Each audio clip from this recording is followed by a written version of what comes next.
Inside the bustling Power PC zone, the chatter revolved around the latest update in Dungeon Craft, an online game where players built their own challenges.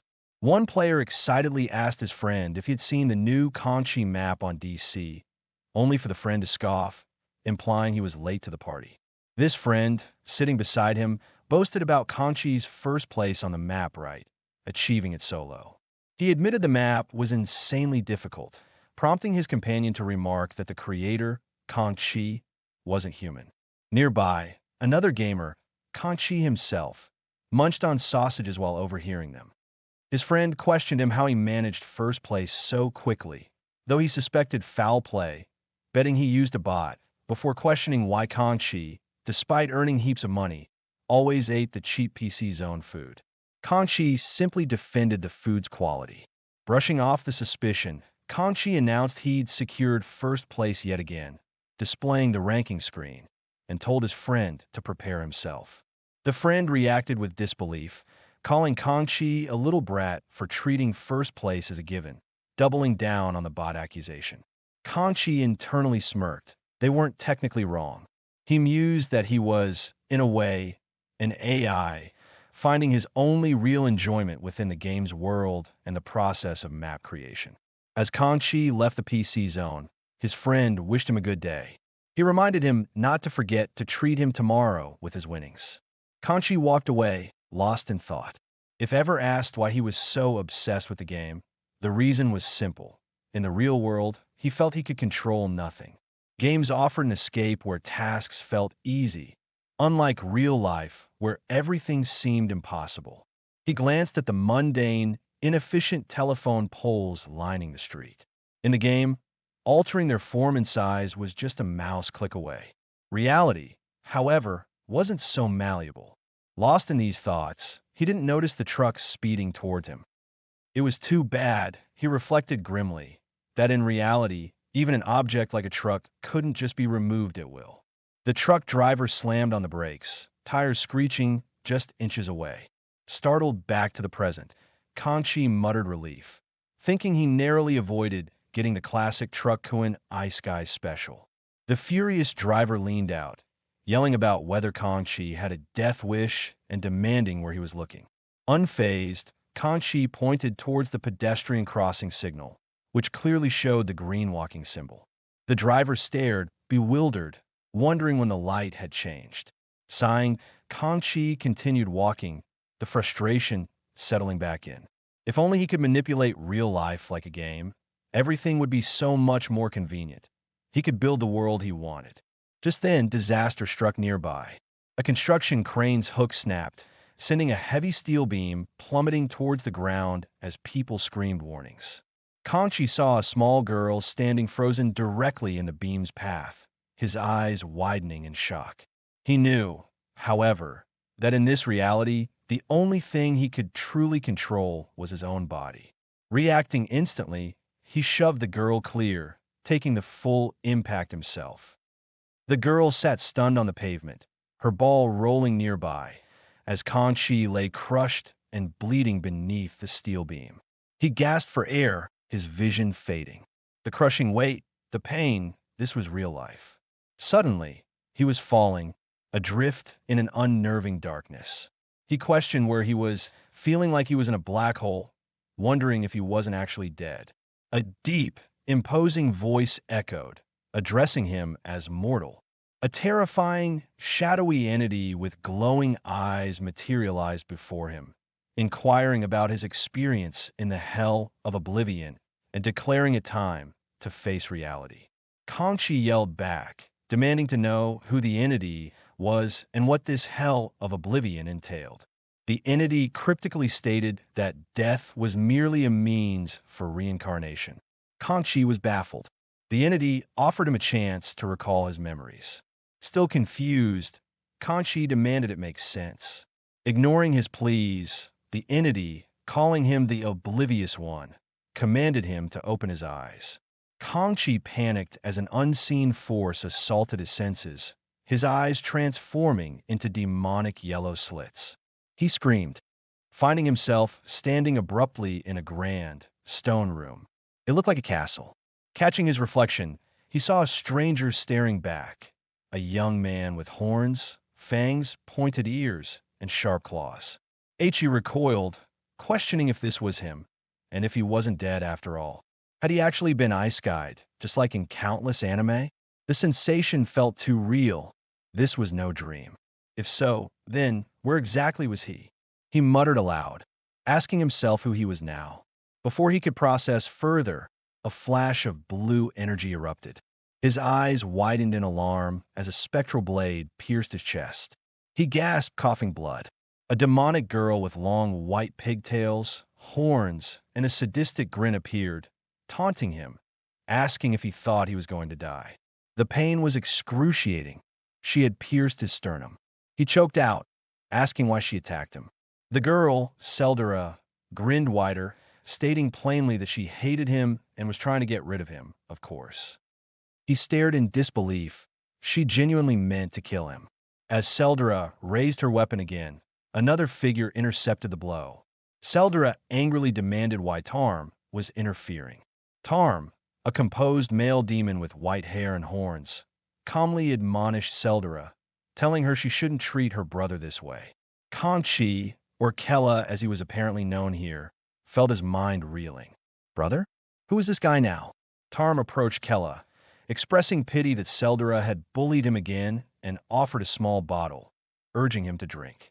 Assuming it was a potion, Kella gratefully downed the contents. Tarm watched, remarking with slight surprise that Kella drank it so readily today. A split second later, Kella's eyes bulged as searing agony erupted in his throat. He violently vomited a viscous purple substance, clutching his neck, realizing with horror it was poison. Seldora watched with morbid curiosity, asking if he was dying, though she'd wanted to be the one to kill him. Tarm observed clinically, noting Kella's pain, but doubting it was fatal, lamenting that his poison recipe, much like his attempt at baking last week, seemed to be another failure. Kella writhed, consumed by pain and confusion, wondering why he had to suffer this torment. Suddenly, massive doors at the end of the hall swung open. A booming voice announced the return of the Demon King Helkeldun from his hero hunt. Tarm and Seldora noted their father was back earlier than expected. Kella choked on the word. Father? An immensely powerful figure strode in. Muscular, imposing, with long dark hair and massive horns, radiating palpable pressure. This was the Demon King Helkeldun. Helkeldun scanned the scene, his voice laced with displeasure as he questioned the source of the vile noises. Kella's blood ran cold. That man was the Demon King? Seldora immediately groveled, attempting to shift the blame onto Kella. Helkeldun silenced them both with a wave of oppressive energy, declaring that the moans of the weak were a humiliation within his castle walls. Seldora and Tarm choked under the pressure, stammering apologies and begging for mercy. Kella watched, the pieces clicking into place with horrifying clarity. If these two were his siblings, then this terrifying Demon King was his father. Helkeldun addressed the room, stating he only wished to hear two sounds within his domain. Kella held his breath. The Demon King elaborated. The sound of a great demon being birthed, and the sound of honorable death. His aura intensified, sending waves of pressure through the castle, causing unseen weaklings to cry out. Helkeldun walked past, leaving his children trembling. Kella coughed, still reeling from the poison and the devastating revelation, collapsing to the floor. So, he had reincarnated into another world, only to end up as the son of this absolute monster? Damn it. Of all the possibilities, why did it have to be the Demon King? Flashes of memory assaulted him, fragments of a painful past. A younger Kella sobbed, crying out for his mother, complaining that Seldora had poked his eye with a fork. A regal woman with long white hair offered cold comfort. Acknowledging the pain must have been immense. The young demon then wailed that Tarm had poisoned his food. The mother's eyes hardened. She advised him that, in that case, he should repay them like a true demon would. Terrified, the child protested that Seldora and Tarm might kill him if he retaliated. Her chilling response was that he simply needed to kill them first, before they could kill him. The boy's tears froze. She reminded him his father had killed 12 brothers to become the great demon king. The point was, if someone tried to kill him, he should eliminate them first. She then produced a dagger, demonstrating her point by abruptly stabbing the young Kella, telling him to act just like this, like a demon would. He screamed for his mother again. Her voice echoed, asking if he understood now. With a gasp, he jolted awake, finding himself in bed. A young woman with short gray hair and horns stood nearby, asking if Lord Kella was awake now. He realized those weren't his memories. They belonged to Kella Kaldun, the original owner of this body he now inhabited. He looked down at himself, noticing the injuries from the steel beam and the subsequent attacks were completely gone. Kella possessed incredible regenerative abilities. The servant, Rin, informed him he'd slept quite a while and that it was almost time for the family meal, urging him to get up. He numbly agreed. Rin was Kella's personal servant. According to the memories, Kella's timid nature had earned him constant scorn. More memories flickered. Rin instructing Kella on what clothes to wear for a party, Kella awkwardly trying to suggest Rin could help him dress before hastily backtracking. Rin assigning him her cleaning duties, finding Rin sleeping in his bed, or even sending a crude doll to work in her place. Processing this, he felt a surge of indignation. Kella, that little rascal, was the son of the Demon King, yet he allowed himself to be intimidated by a servant? Yes, Kella, the previous owner of this body, had been helplessly bullied his entire life. This new existence felt disturbingly similar to his previous one. A grim determination set in. Those who look weak will die. He arrived at the grand dining hall, where his father, Helkuldun, sat at the head of the table with Seldra and Tarm. Helkuldun's gaze was sharp as he noted Kella's lateness. The Demon King's presence was truly imposing, Kella thought, fitting for his title. He offered a curt apology for being late and took his seat. Almost immediately, a sharp knife landed on his shin under the table, Seldra welcoming him in her own charming way. He clenched his teeth, suppressing a groan. Seldra commented with false sweetness that he didn't seem energetic and pushed a bowl of soup towards him, urging him to eat more.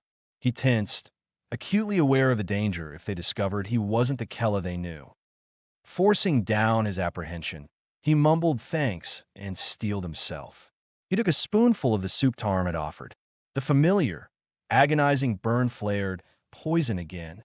Tarm smiled serenely, asking if the soup, specially made for him, wasn't particularly tasty. Kella managed a strained agreement through gritted teeth. These demons, they weren't family, they were tormentors. He refused to let them bully him any longer. He needed to do something. He had always yearned to achieve things himself. That drive made him the top map designer in Dungeon Craft. But in reality, he had been powerless against bullies, beaten down, and ultimately died helplessly. He swore he would never let that happen again. A new fire ignited within him. With newfound resolve, he picked up the bowl of poisoned soup. He addressed Seldra, suggesting she have a taste of the soup Tarm had prepared before launching the contents directly into her shocked face. Then, turning to Tarm, he put out a blood-stained dagger from his leg, Seldra's earlier present, and declared he would give Tarm her gift before plunging the blade into his shoulder. Helkuldun watched the chaos unfold, his expression unreadable. Kella stood, pushing himself away from the table and addressing his father directly.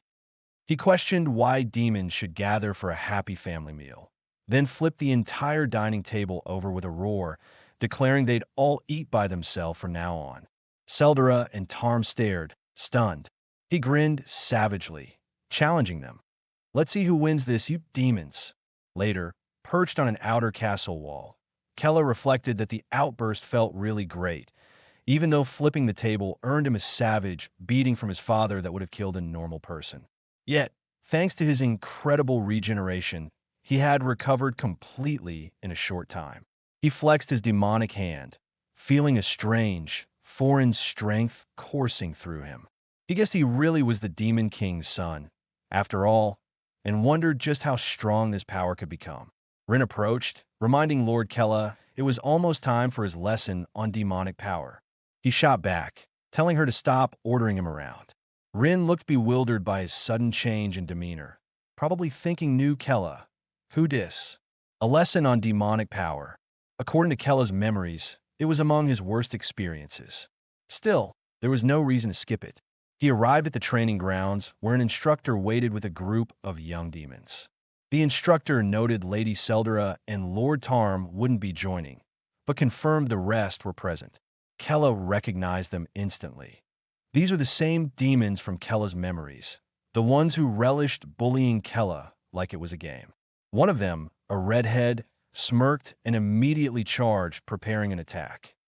This was a lesson, after all, the bully thought as he struck Kella down. The other bullies laughed mockingly. They were the true demons among demonkin, finding joy in tormenting Kella. Another bully chimed in, asking the redhead if he wasn't going too easy on him. Seldra, observing from nearby, gave her permission for the bully to show his true abilities. The redhead thanked her eagerly and powered up for another strike as Kella pleaded for him to stop, yelling that he didn't want to fight. Kella reflected internally that the original Kella hadn't been weak. He just had a soft heart. But everything was different now. He clenched his fist, a determined glint in his eyes. He would use this strength properly. Chapter 3. Lesson Learned. The sparring class commenced under the instructor's direction. When asked who had sparred previously, the red-haired demon, Rude, smugly volunteered himself alongside Kella, deliberately dropping the formal title as he spoke. Kella's eyes narrowed at the blatant disrespect. This son of a witch. The instructor, oblivious or uncaring, announced the start of their second spar. Rude eagerly powered up crackling purple energy, asking Kella if he was ready for round 2. The surrounding students snickered, predicting another near-death beating for young Master Kella, and mockingly telling Rude to go easy so the crybaby wouldn't weep again. Kella glanced at the jeering crowd, then back at Rude's menacing grin. He recognized the pattern. Kella and he were similar in many ways. Even in his past life, without money or strength, he'd been isolated and looked down upon by everyone. But that was then, Kella declared internally, unleashing a torrent of vibrant blue mana that pulsed around him. Rude stared, aghast, questioning how Kella possessed such power. The other students murmured, wondering if the mana surge was real. The pressure radiating from Kella was immense, rooting Rude to the spot. Kella stated coolly that he'd go easy today. Rude just needed to take one hit. With blinding speed, he slammed a mana-infused fist into Rude's chest, sending the bully crashing into the ground with enough force to crater the earth. The onlookers were stunned into silence. Rude hadn't even been able to react. The instructor stammered, nervously wondering if Rude was dead. A weak cough answered him. Rude was alive, but utterly broken. Kella loomed over the beaten demon, coldly inquiring what Rude had said earlier, questioning his audacity to speak so disrespectfully to the Demon King's son. Terrified, Rude sputtered apologies, hastily adding the proper title, Sir Kella. Kella warned him never to make that mistake again, emphasizing that death would be the consequence. The crowd whispered amongst themselves, baffled by how the loser Kella had suddenly become so strong. Kella turned his chilling gaze upon the instructor, asking with mock politeness if class shouldn't continue, causing the teacher to flinch and stammer agreement. Rin and the other demons watched, utterly shocked. Rin could only conclude that Sir Kella was definitely weird now. As he stood alone on the training field near the defeated bullies, while unnoticed, Helkeldun observed silently from a high balcony. Meanwhile, in Hel Calden's castle, Seldra seethed in a steaming bath, furious that Kella had dared throw poisoned soup in her face. Tarm, soaking nearby and nursing his own injuries, calmly advised her to focus on her treatment, reminding her she lacked Kella's frankly unfair regenerative abilities. Seldra raged about the injustice, questioning why Kella alone possessed such power. Tarm mused that Kella had undeniably undergone a significant change. He recalled the dinner incident, the shock on everyone's faces, and something even more surprising. For just a fleeting moment, their father had actually smiled. Seldra shrieked at the thought. Father smiling for Kella? Tarm agreed it wasn't normal behavior for the Demon King. Seldra demanded his point. Tarm acknowledged she'd probably rather take another poison bath than cooperate with him, catching her off guard. He then proposed a temporary truce. They should stop their infighting and focus on taking care of Kella together. A slow, calculating smile spread across his face. Seldra considered it, then conceded it wasn't a bad idea. They made a pact: kill Kella first, before he managed to gain any more of their father's attention. Allowed a sharp, knowing grin. Back in a classroom setting, the instructor lectured about the previous Demon King, Turk Kaldun, displaying a spectral image. Kella thought his grandfather looked incredibly demonic, maybe even more than Helkaldun. The instructor explained that Turk, while immensely powerful, had fallen to a cowardly scheme by the Heaven Guild.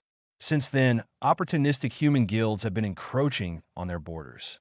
Kella accessed his host's memories, recalling the information about these surrounding guilds.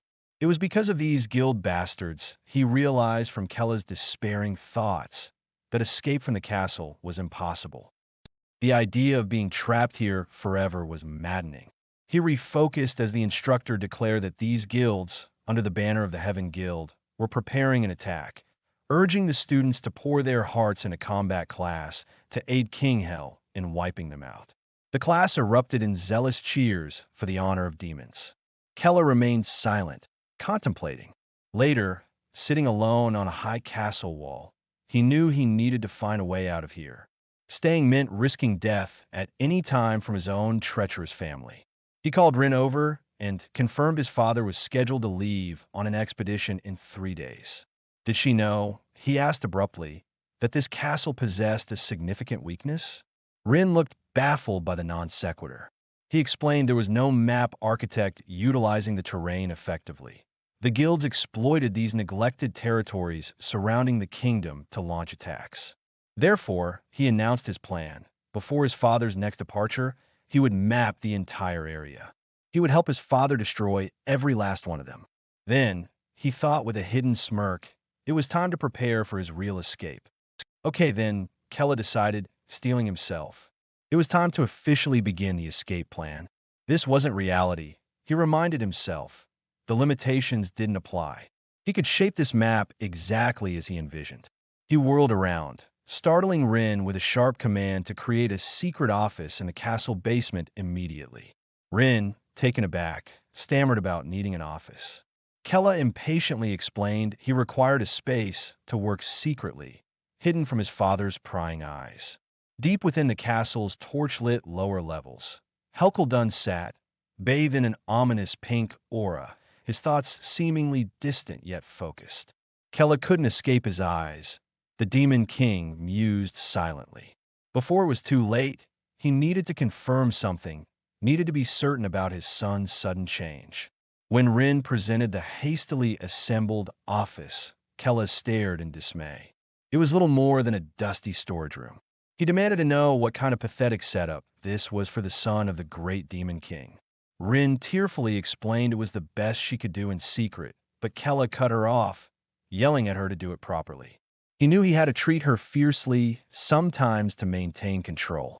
Rin trembled, thinking how scary he'd become, so different from the Kella she knew.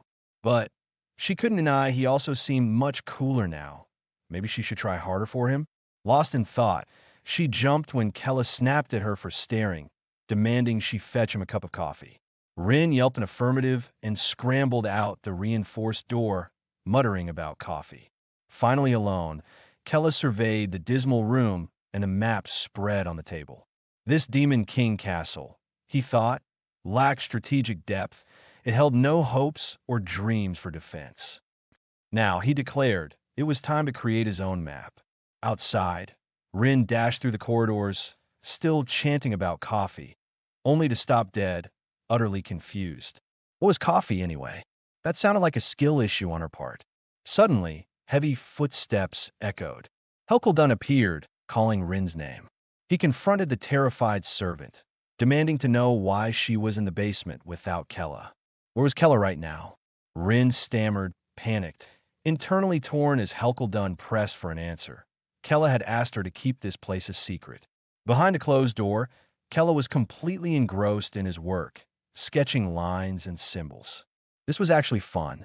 He supposed he was lucky, remembering the thrill of victory in his old life. Thinking back, he realized he always had the most fun when making maps. The heavy door behind him suddenly burst open, and a wave of energy sent it flying. Dunn stood there, his voice dangerously low, stating he couldn't believe Kella created a secret office without reporting to him. How had Hell found him? Before Kella could react, his father's hand pierced through his chest. Dunn leaned close, whispering that if Kella truly wanted to kill him, he shouldn't hide like a coward. Kella choked out the word "father," blood pouring from his mouth. The sheer scale of the pain was different. This was the overwhelming power of the great demon king. He was genuinely going to die this time. Desperately, Kella shoved the map towards his father, yelling for him to look at it. Dunn held him suspended, asking dismissively what he was supposed to be looking at. Kella frantically explained the castle's outskirts were strategically disadvantageous against the guilds. If they changed the geography according to his map, it would provide a massive advantage in the coming battles. Dunn's eyes narrowed slightly before he violently threw Kella to the floor. He demanded why Kella had created the office in secret. Kella, gasping, explained he knew his father wouldn't permit him to help if he asked directly. He wanted to present the finished map first. Dunn remained silent, studying him. Kella pushed himself up, declaring that as the son of the great demon king, he wanted to aid in exterminating heaven. Their intense gazes met. Rin, witnessing this, thought Kella must have a death wish, speaking so boldly. Dunn finally spoke, asking how long Kella expected the mapping to take. Kella blinked, surprised. How many days, Dunn clarified, pointing a blood-stained finger, would it take to complete the map? Relief washed over Kella. Hell understood. 5 days, he declared, pressing a bloody hand to the map. 5 is enough. Dunn scoffed, reminding him Heaven's forces would reassemble in 3 days. The map would be useless by then. Kella quickly corrected himself. Not 5 days, 5 hours. Dunn looked genuinely surprised. Kella pressed his advantage, stating construction could finish within 3 days before the battle.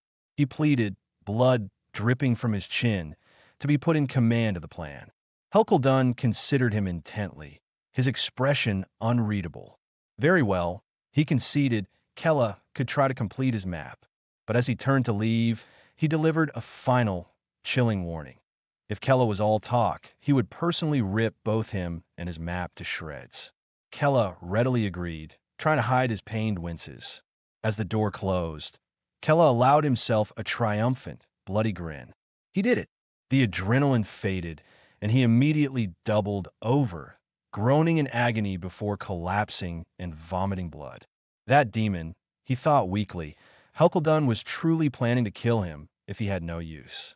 Rin rushed forward, amazed Kella had actually convinced the great demon king. Kella snapped at her not to just stand there and take him to the med room. True to his word, 5 hours later, Kella, bandaged but resolute, presented the finished map.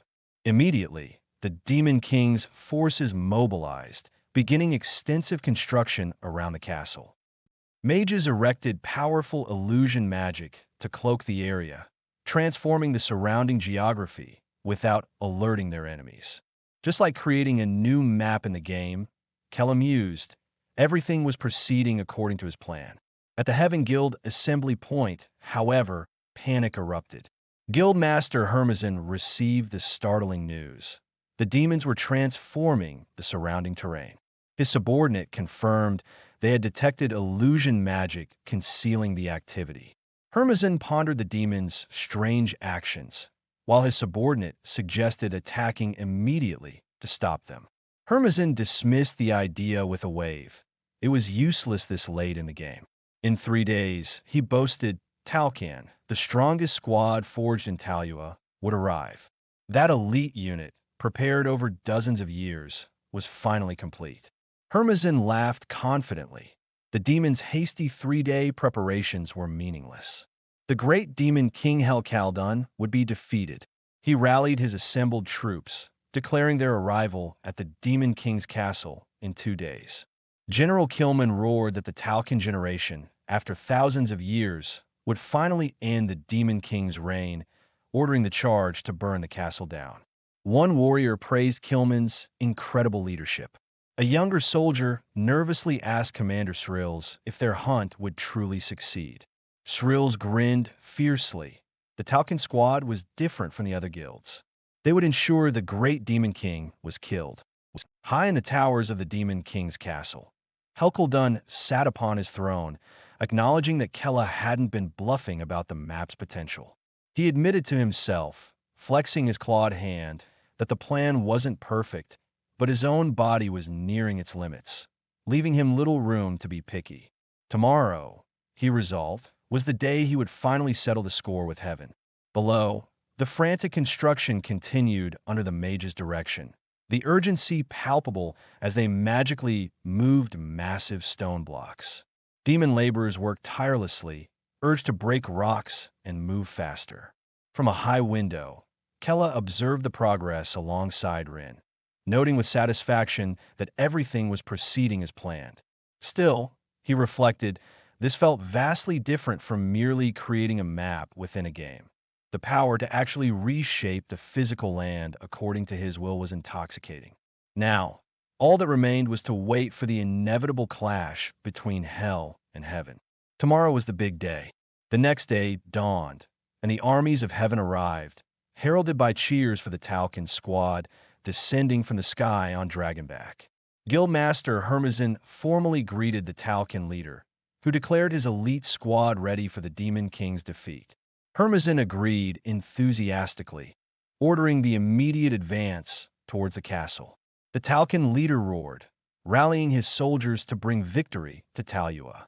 Suddenly, a bright blue sigil flared to life on the ground before them, rapidly expanding and catching Hermazin by surprise. The Talcan leader reacted instantly, shouting in alarm and identifying it as a surprise attack, ordering his troops into a defensive formation. A colossal wave of energy erupted upwards, engulfing the front lines as soldiers screamed. Shields materialized as another guild member cried out about the impossibility of it. Amidst the blinding energy, a figure materialized, Helkeldun himself, teleporting directly into their midst, much to the Talcan leader's disbelief. Kella's plan flashed back.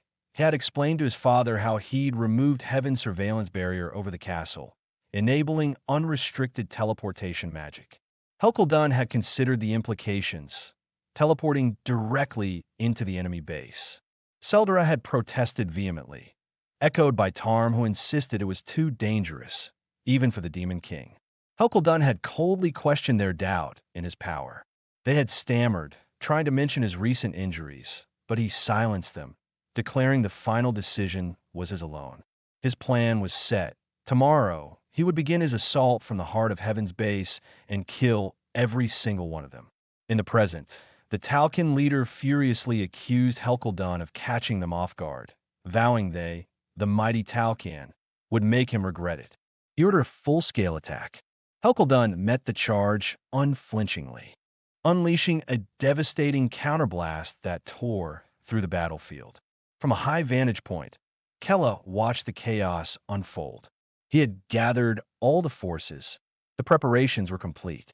He gave the signal, ordering the assembled demon army to charge. Hordes of grotesque demons surged forward, catching the Heaven soldiers by surprise. More demons erupted from beneath the ground, throwing the human lines into further disarray. The Heaven soldiers yelled about the ambush, desperately trying to hold the line and prevent the demons from breaking through. Kella clenched his fist, standing tall amidst the sounds of battle. A confident, almost predatory grin spread across his face. Everything was going according to plan. Kella, there you are. A familiar voice interrupted. Tarm appeared behind him, stating coolly that things wouldn't go as Kella planned. Seldra and her brother joined him. Tarm remarked how unfortunate it was, claiming he wouldn't have intervened if Kella hadn't crossed the line. Kella stared in shock at his siblings' betrayal. With a sinister smile, Tarm unleashed a whip of crackling green energy that struck Kella squarely in the gut, the impact throwing him back. Kella cried out, clutching the wound. Now, Seldra, Tarm called out with relish. Seldra leaped into action, declaring Kella's insane recovery rate meant nothing if she simply cut off his head, swinging her blade in a deadly arc. The siblings cackled maniacally as Kella's head flew from his shoulders. Ah, this is, Kella thought, his vision fading as his severed head tumbled through the air. Looks like they pulled a sneaky on me. This is how it ends. Kella's headless body pitched forward, tumbling down from the castle wall. It landed with a sickening thud on the stone below, the severed head rolling a short distance away. A faint sound escaped the head's lips. Above, Tarm and Seldra watched, triumphant. Tarm declared Kella finally dealt with, suggesting they rejoin their father. But as he turned, a sudden flash of pain erupted from his side. Seldra had stabbed him with a wickedly familiar dagger. She commended his quick reflexes, though they weren't quick enough. Tarm recognized the blade, sputtering that it was their mother's forbidden weapon. Seldra sneered, dismissing the rules. They were demons, and weapons were for using. Tarm stared in disbelief. Seldra's ambition shone as she declared her intent. Kill Tarm here, and she be the sole successor left. Enraged, Tarm lunged, screaming his intent to kill her first. Seldra dodged, taunting that it was over the moment the knife struck, and their deadly dance began. On the ground, Kella's severed head faced the sky. His fading consciousness registered the irony. How could they be so perfectly, predictably demonic? They were exactly as he'd imagined. His body lay still, a broken puppet. Then, Rin appeared, catching the lifeless form, preventing it from shattering completely. She frantically tried to align the head with the neck, ignoring the gruesome reality. Meanwhile, the main battle raged. Following Kella's earlier instructions, the demon forces surged towards a secret pathway, aiming to flank the Heaven Army. The Heaven soldiers realized the tactic, but their commanders rallied them, ordering no quarter given. The demons charged heedlessly, knowing there was no retreat, honor their only motivation as the clash intensified. Helkuldun faced a charging dragon, easily deflecting its fiery breath. He remarked it had been a while since facing such an attack before leaping onto the beast, tearing it apart with overwhelming force. Kilman, the Talcan leader, roared in fury at the loss of his mount, Pily. He ordered his soldiers to unleash everything they had against the Demon King. Helkuldun stood impassive amidst the barrage, wondering if they'd managed to scratch him. A soldier yelled that it wasn't over yet. Blue energy flared around Helkuldun, his form beginning to shift and grow.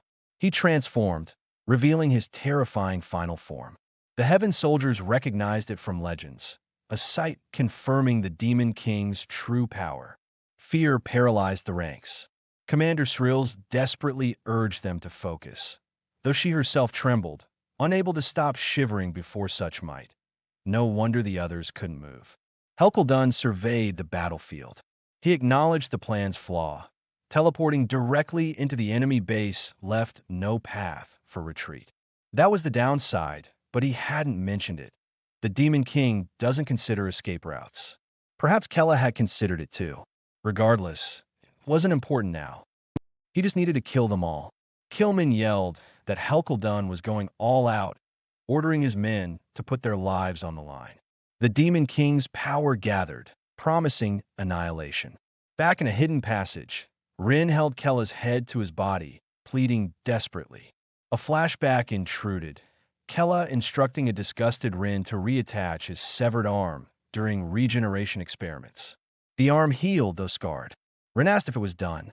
Kella confirmed it worked, then shocked her by saying his head was next. He explained the need to test it, asking her to cut carefully, ignoring her terrified refusal. The experimentation concluded. Kella then instructed Rin to subtly inform Seldra's servant that he planned to kill Seldra during the battle. Rin, wide-eyed, nervously carried out the order, telling the stern servant Kella's supposed plan, emphasizing he'd act while the Demon King was occupied. The servant reacted predictably with fury. Rin slyly suggested this was Seldura's perfect chance to slice off Kella's head, guaranteeing his death regardless of regeneration. The flashback faded. Rin cradled Kella's head, cursing his crazy plan. It worked, but it meant nothing if he died. She called him an idiot. Kella's eyes snapped open. "Who?" he asked coolly. "Are you calling an idiot?" Rin recoiled in shock. Kella assessed himself. The mana-imbued dagger had slowed his recovery, but he'd survived, just like he'd planned. "It's all according to plan," he thought, a bloody grin spreading across his face. Kella smirked, blood staining his grin, asserting that surviving was all that mattered. His plan continued. Rin stared, tears welling up, before launching herself at him, sobbing that she thought he'd died. Kella reacted with startled confusion to the sudden embrace. He hastily pushed her away, telling her to stop since he was fine and needed to leave. Then, pausing, he held up a glowing pink mana, formally undoing the servant contract between them and granting Rin her freedom. Rin looked stunned, whispering his name. Kella explained that with the contract gone, she should live life as she wished. Rin looked utterly shocked as Kella turned and walked away. A memory surfaced for Rin, a younger Kella asking her to be his friend instead of just a servant. Tears streamed down her face again. Suddenly resolute, she chased after him, screaming for him to take her along, refusing his command not to follow. Kella retorted that she'd only get in the way. Meanwhile, on the battlefield, a battered Killman faced the monstrous Helkuldun, calling him a monster. Helkuldun stood impassively, wounds weeping blood but seemingly ignored. Killman wondered how he could still stand. This was truly the great demon himself. Defeated, Killman admitted he couldn't win against such power. Helkuldun surveyed the carnage, thinking that no human could stop this disaster. He stood silently for a moment, noting the near annihilation of the heaven forces and, glancing around, the heavy losses among his own soldiers. His thoughts briefly touched on Seldura and Tarm, and even Kella, guessing they weren't coming after all. He dismissed the thought. This was his fight from the start. He gathered his last remaining mana, preparing to end everything. Kella and Rin sprinted through a dark passage. Kella spotted the exit ahead, the escape route beyond the castle surveillance. Freedom was within reach. Suddenly, Rin cried out a warning as blinding light and crackling dark energy erupted before them. They recoiled, sensing the strong scent of blood. Hooded figures emerged from the shadows. The lead figure remarked that Helkuldun was also trying to evacuate his children, confirming they knew Kella and Rin were coming and had hidden there just in case. Kella cursed. They'd placed a surveillance team at the secret exit, so Heaven knew about the construction all along. The mages declared no member of the Demon King's family would live and launched their attack. Rin leaped forward, shielding Kella, determined to hold them off. Kella protested, asking what she could possibly do alone. Rin fiercely declared her priority was protecting him, her master. Kella internally recalled Rin's limited abilities, simple defense magic, and barely any offensive capability. He realized she planned to sacrifice herself. Rin urged him to hurry and escape. Kella grabbed her arm, yanking her behind him as she protested, telling her not to act all strong. If she insisted on following, she shouldn't die in front of him. It would just piss him off. Rin stared, momentarily stunned. One of the mages mocked Kella, saying he had no escape now, recalling intel that middle-class magic was sufficient for the weakest prince. Kella clenched his fist, thinking how timid he used to be, never showing his true capabilities, meaning their intel was hilariously outdated. Rin looked on in amazement. The mage, launching an attack, sputtered in disbelief, thinking Kella's mana was low rank. Kella moved swiftly, slamming the mage into the ground. He sneered, advising the mage to check his sources next time. Maybe try Wikidemonpedia? He grabbed the downed mage's face, unleashing another blast, leaving him broken. Rin gasped. Amazing defeated a heaven mage so easily. The other mages were stunned, stating Kella should be a powerless wimp. Kella repeated that their information was wrong. Seeing no choice, the remaining mages decided to use the light spear spell, a technique pooling all their mana into one attack, knowing failure meant their deaths. Rin screamed for Kella to get back as the spears formed, striking her as she shielded him. Kella found himself unable to move, caught in the spell's binding effect. Rin apologized, feeling she couldn't protect him. The mages gasped, believing it worked, declaring it Kella's end.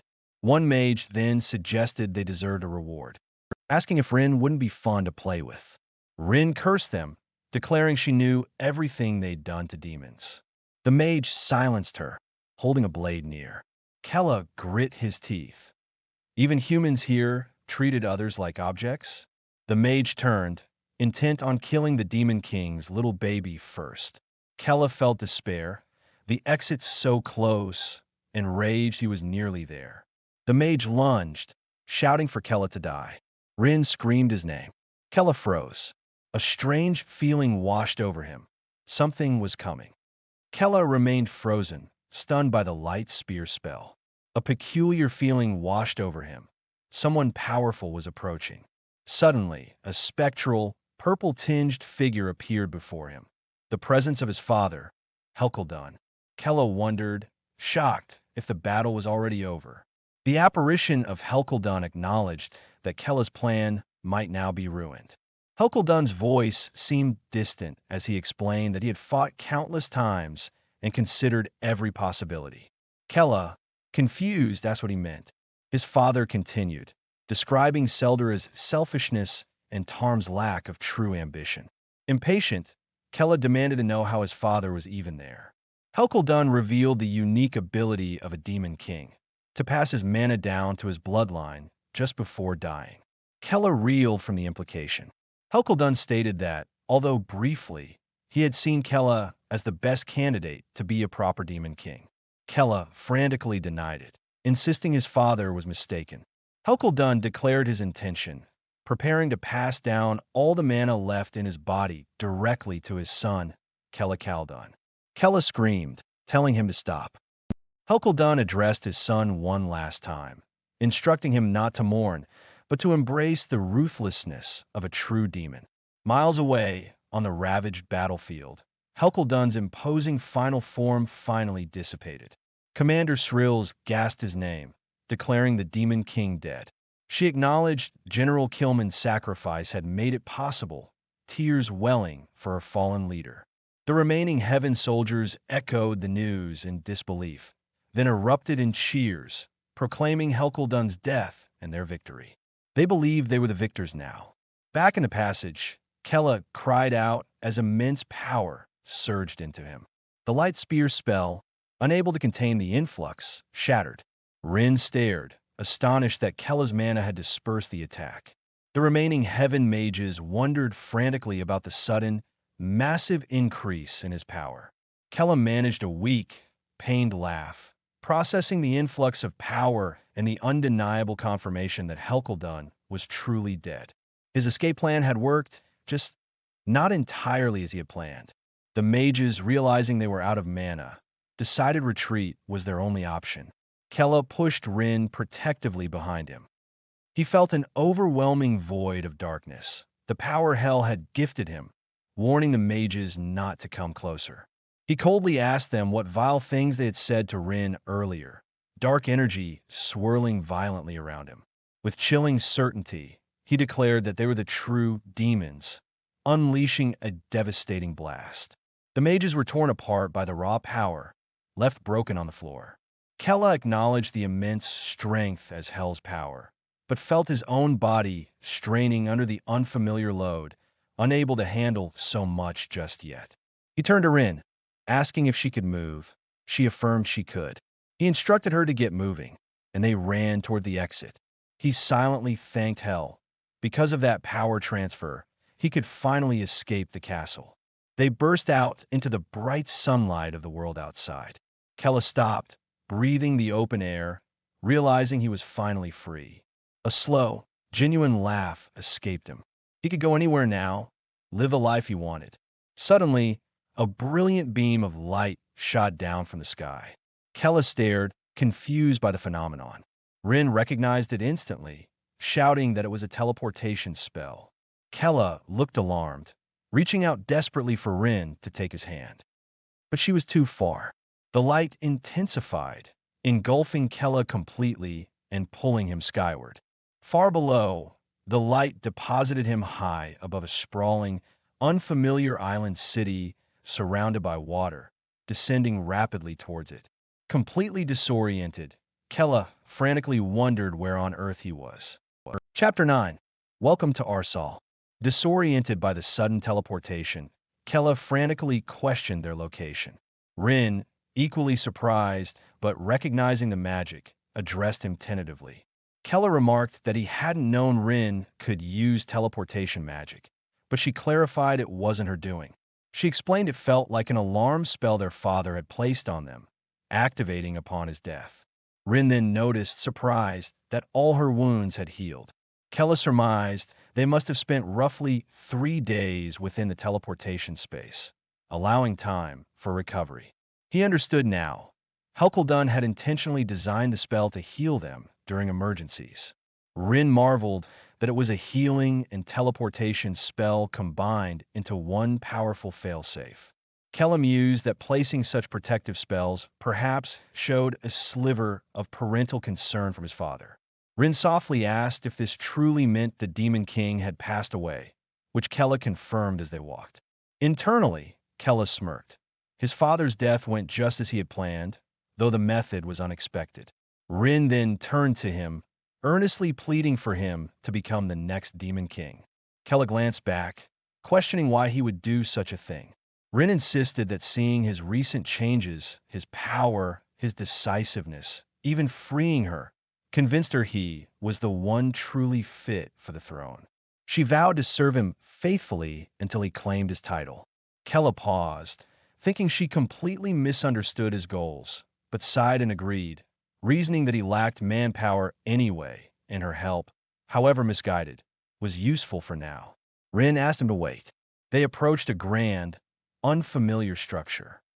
Rin identified it with dread as Arsal, the magic country dedicated solely to nurturing talent for defeating demons. Banners flew, proclaiming the death of Demon King Helkeldun and celebrating the eternal light of Talua.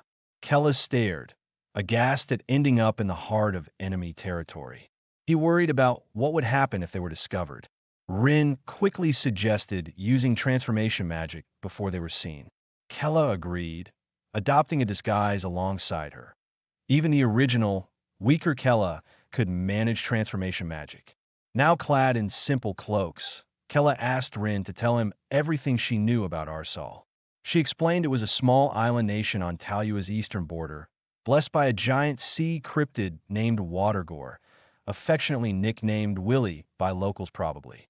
This blessing fostered natural magic development, producing many strong mages.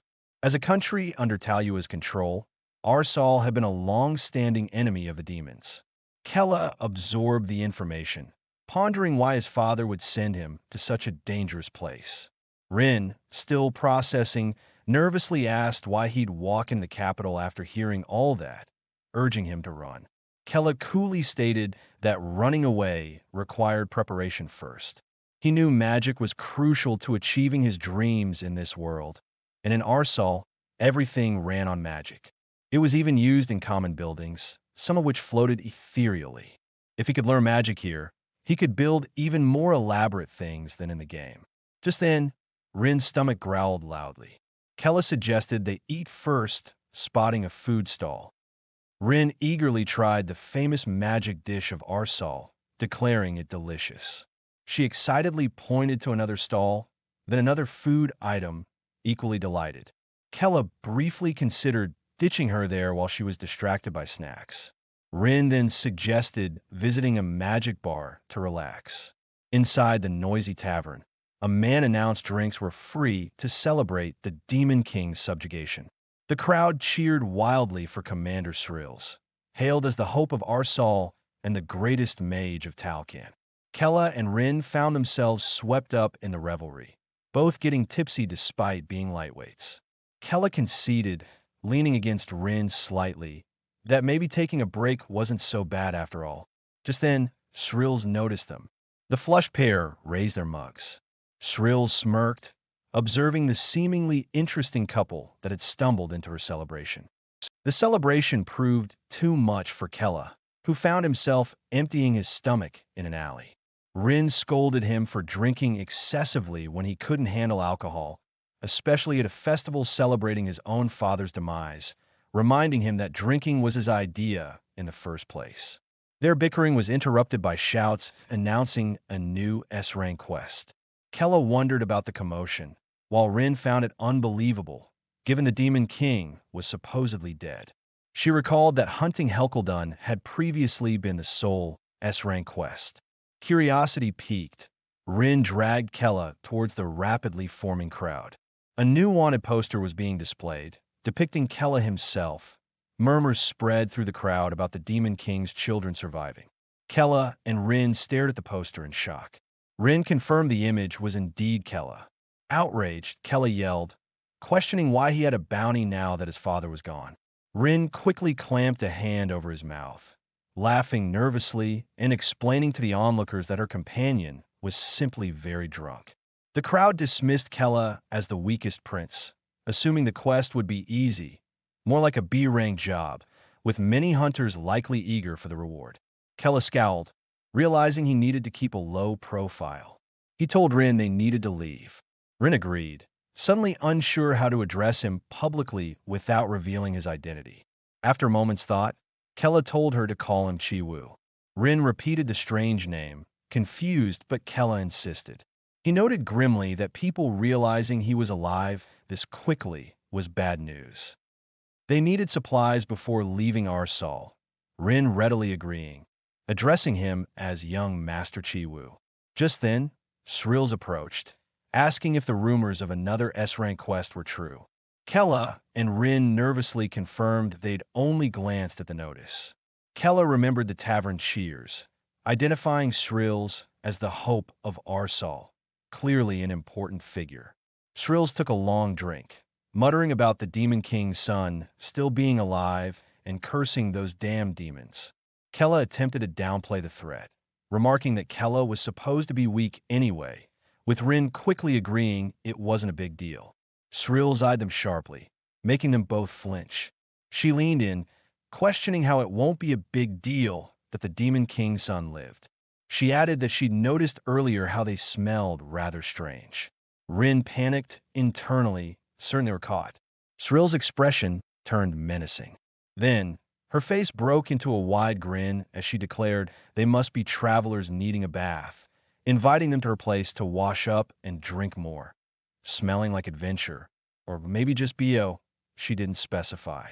Kella and Rin exchanged bewildered looks. Shrills cheerfully slung her arms around their shoulders, leading them off, much to their confused relief. Shrill's home was impressive, some parts even floating magically. Soon, Kella was soaking in luxurious hot springs water, enjoying unfamiliar tea and snacks served on a floating tray. He wondered if even the food was made with magic. He relaxed, thinking how he'd always wanted to live in a game world. His dream had essentially come true.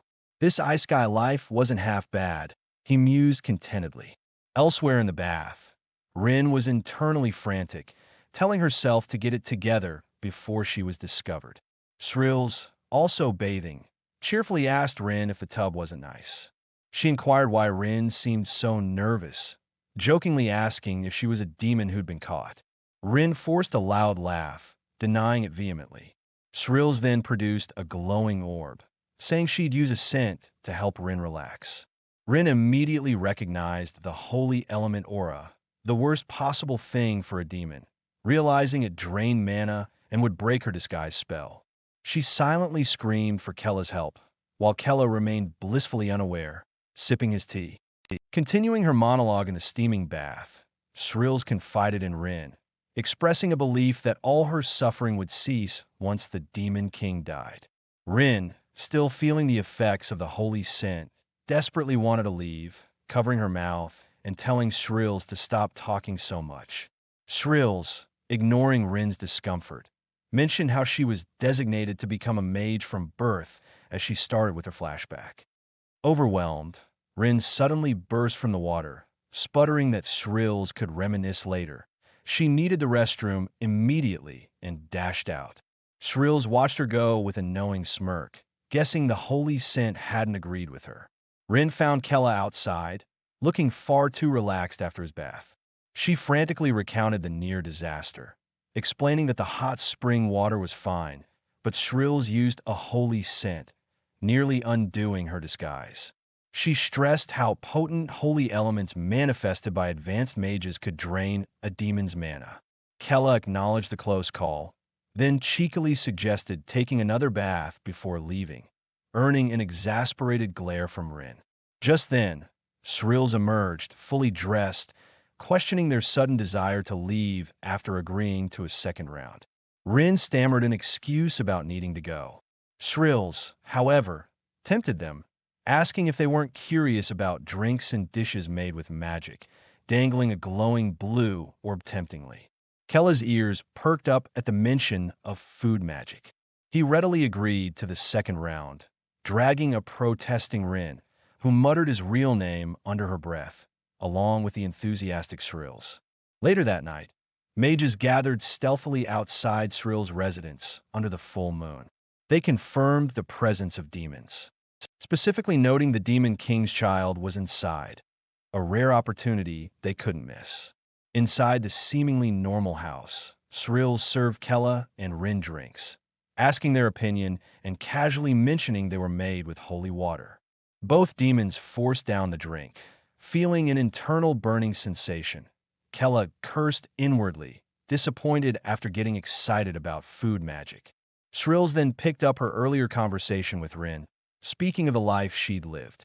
She explained her all-consuming goal, killing the Demon King, joining the Talcon squad, and training with her life on the line.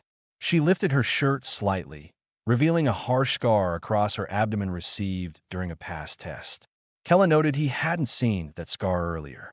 Shrills gave a wry smile, admitting it wasn't nice to look at, before revealing the scarred socket where her left eye should be, stating she didn't actually have an eye there either. Kella and Rin stared, shocked. She explained she hid both injuries with magic, as seeing them constantly brought back the phantom pain of that day. A flashback showed a brutal training ground, an instructor yelling at a fallen, younger Shrills to get up, reminding her that their squad's sole purpose was taking down the Demon King. He demanded she endure the pain, shouting at her to declare their goal. Young Shrills, clutching her bleeding eye, screamed back their objective, killing the Demon King. Back in the present, Shrills recounted sacrificing her life and gaining those scars. She abruptly leaned towards Kella, asking what he'd meant about Kella being weak. Her hand reached out, touching his abdomen, questioning if he bore similar scars. Kella tensed. Shrills noted how smooth his skin was, suspiciously free of scars. Rin gasped his true name in alarm. Kella realized Shrill's touch was disrupting his disguise magic. Shrills leaned closer, whispering his assumed name, Chi-Wu, then declared he was a demon. Kella internally cursed.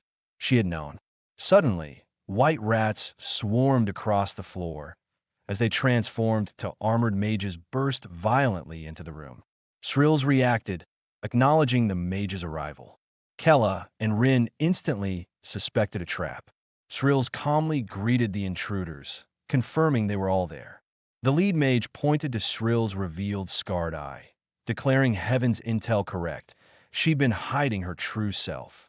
He proclaimed loudly that Shrills was a demon who had infiltrated Arsal. Kella and Rin were utterly stunned by the accusation. Kella realized the mages weren't there for them, but for Shrills. She was a demon? Shrills let her demonic staff materialize, confirming she had no reason to hide anymore, and confessed with a grin that she had leaked the intel about herself. The mages, needing no further proof, commanded their troops to kill her. Shrill scoffed, reminding them she was an elite mage of Talcan, not someone a mere dozen Arsal mages could handle, gathering powerful dark energy. Rin yelled for Chi-Wu to get back. Kella knew this was bad. Shrills unleashed the dark energy in a massive explosion. When the dust settled, Shrills stood defiantly, Kella and Rin unexpectedly unharmed behind her. They stared, wondering if she had just protected them. Shrills turned, stating they were demons too, unable to hide it from her. She then revealed her true identity. Shrills Khaldun, daughter of the late Demon King Hel Khaldun. Shrills declared her full name, Shrills Khaldun, revealing herself as a daughter of the late Demon King Hel Khaldun. Kella and Rin stared, utterly flabbergasted by this unexpected family reunion. With little time before the mages outside regrouped, Shrills announced she would use memory transfer magic to quickly bring them up to speed, touching their foreheads as purple energy flowed. Their minds were flooded with Shrill's past. They saw a younger Helkaldun standing before a small, dirt-covered girl, the sole success of brutal demonic experiments, a demon capable of hiding her horns and power. The girl recognized the absolute ruler instantly. Helkaldun acknowledged her lineage, confirming his blood ran through her veins, making her his daughter. The young girl reeled from shock. She had only known life as a lab rat, enduring endless, agonizing experiments day after day, her only option being survival.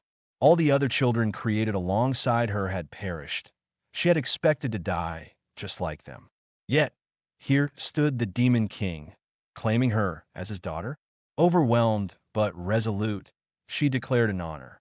Helkaldun bestowed upon her the name Shrills Khaldun and gave her a mission: infiltrate heaven as a spy.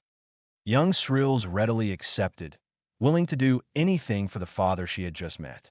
The memories shifted, showing Shrills collapsed outside Arsal's grand walls. Mages found her, assuming she was a child victim of a demon attack. They carried her back for treatment, unknowingly welcoming the Demon King's spy into their midst. Shrills endured rigorous training, rising through the ranks of Arsal's mages until she became one of the strongest in the elite Talcon squad. 15 years passed before she saw her father again, across a desolate battlefield. She desperately wanted to run to him, but couldn't break her cover. Her goal was so close. Her true mission required patience. Secretly use magic to hinder the Talcon squad and support her father until he defeated General Killman. She envisioned returning to the castle with him afterward, finally living a real life as Shrills Khaldun. The memory flashed to the climax of the battle. Killman acknowledged Helkaldun's strength, but the Demon King scoffed at needing human validation. Killman, preparing to end things, unleashed his ultimate attack, the Spear of Heaven's Marauders. Helkaldun countered with the Flames of Hell, Magnalexer.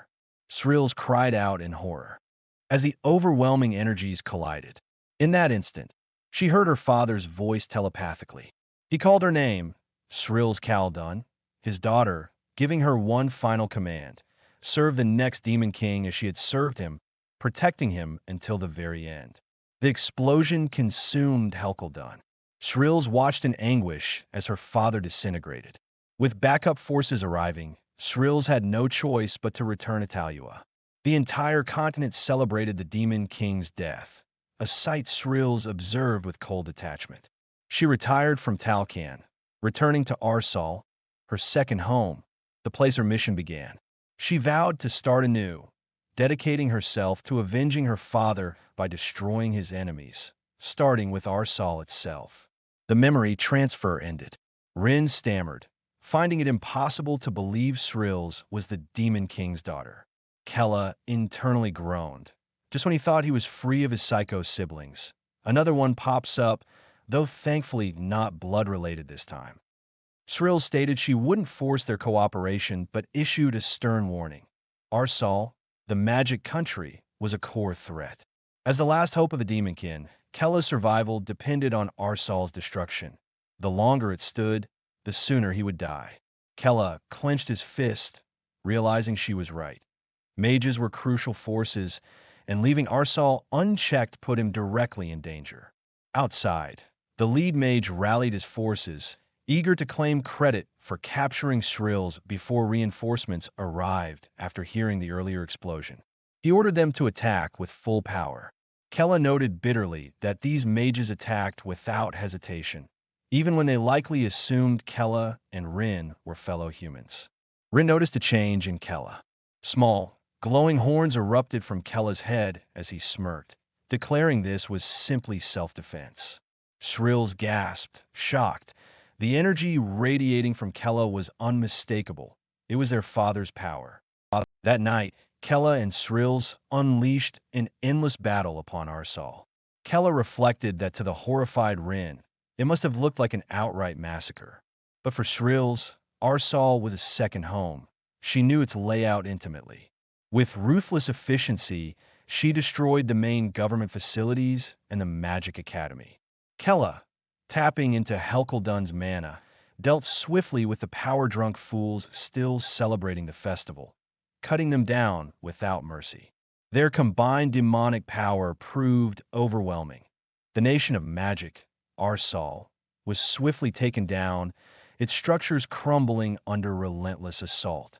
Flames engulfed the city, painting the very skies red as Kella and Rin surveyed the devastation. One surviving mage stared in disbelief, unable to accept Arsal could fall so easily. He spat defiance, vowing never to forgive the demons. Shrills silenced him with a blast of energy, retorting that she was the one who couldn't forgive them. With Arsal crushed, she declared her intent to destroy the Talcan squad and the Empire of Talua next, ending them all. Kella and Rin were taken aback by the sheer scale of her vengeful ambition. Feeling they had helped enough, Kella decided it was time for them to part ways, but Shrills stopped him. She questioned if he thought she wouldn't recognize their father's mana, confirming his identity as Kellacaldun, the second son. Seeing no point in denying it, Kella tiredly admitted she was right. Shrills gasped, confirming Kella's suspicion that she might have just been guessing. She explained that while initially suspicious, his mana confirmed it.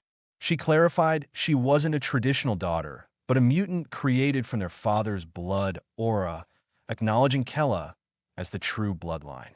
Since she was made after him, she playfully declared him her older brother, a title Kella vehemently rejected internally. Assuming he sought vengeance too, she invited him to join her. Kella scoffed internally at the idea of revenge, having just run away from home. Shrills pressed, asking if he was truly running away, reminding him he was the only remaining child of the Demon King. Rin pleaded nervously for Kella to agree, sensing the deadly threat Shrills posed if refused. Kella resignedly agreed, stating he would get revenge. He felt he had little choice. Shrills grinned, ready to burn everything down. Kella agreed tersely, pulling Rin close. He reasoned internally that he needed Arsal's magic knowledge anyway, and Shrills wouldn't know it all. He could stall for time, using revenge as an excuse, treating her as an ally for now. They left the ruins, observed by the wounded mage. That mage managed to send an urgent report to Talua.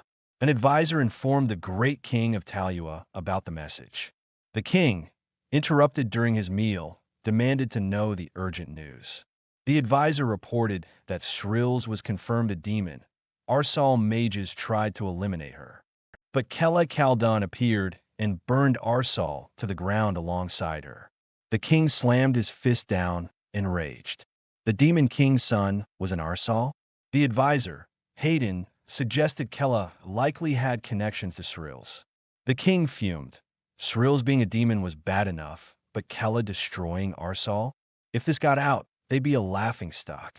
He ordered Hayden to kill both Shrills and Kella immediately, threatening his position if he failed. Hayden swore on his name to kill them and departed. He paused before the preserved head of Helkeldun, muttering about the Demon King's troublesome bloodline and vowing to burn away all who carried it. Elsewhere in the palace, the king demanded news of the Killian squad. Hayden assured him General Killian should have received the message and was ordered to return immediately.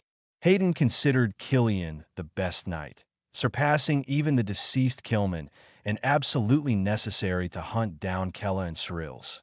Miles away, on a desolate mountain, a white-haired man named Killian read a scroll. A messenger confirmed his brother, Killman, died bravely killing the Demon King. Killian remained impassive, merely stating Killman was killed by a demon. The messenger relayed Talua's need for him to hunt Kelakaldun. Killian declared he didn't care what Talua wanted. Since demons killed his brother, he would kill every demon on the continent, starting with Kelakaldun.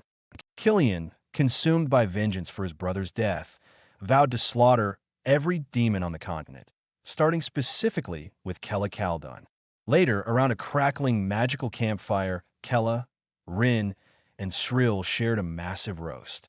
Kella wondered aloud who could possibly eat so much meat. Rin asked Shrills if she had a secret for staying slim despite her appetite. Shrills nonchalantly replied that if it goes in and out quickly, you won't get fat, a surprisingly simple, if slightly TMI, dietary tip. Rin seemed awestruck by this miracle theory. Kella mused internally that at least Shrills wasn't actively trying to kill him like Seldra or Tarm, though he had worried she might resent him for being the main bloodline. He decided to ask Shrills directly if she held anything against him for being their father's biological child. Shrills admitted bluntly that she did, to the point where she wanted to kill him, confirming Kella's expectation. However, she continued, because he shared the same blood as the father she revered, she couldn't truly hate him. Furthermore, possessing their father's blood meant she felt obligated to protect him however she could. Kella was surprised. Unlike his other siblings, this one intended to protect him. Shrills grasped his hand firmly, promising to put her life on the line to keep him alive from now on. Kella, flustered, managed a simple thanks. Rin immediately shrieked, asking why he was blushing. She then tried to force-feed Kella her portion, insisting he needed to eat after using so much mana. Kella tried to calm her down, assuring her he understood her frantic vow to protect his health until death. Shrills noted that news of Arsal's fall would soon spread, drawing demon hunters, making their current location unsafe. Kella, however, saw it differently, declaring it a great place to stay. He explained with a grin that with a little effort, they could turn it into an impenetrable secret fortress.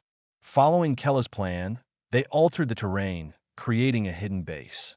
While resting and recovering their mana, Kella reflected that even the Demon King needed rest after battles.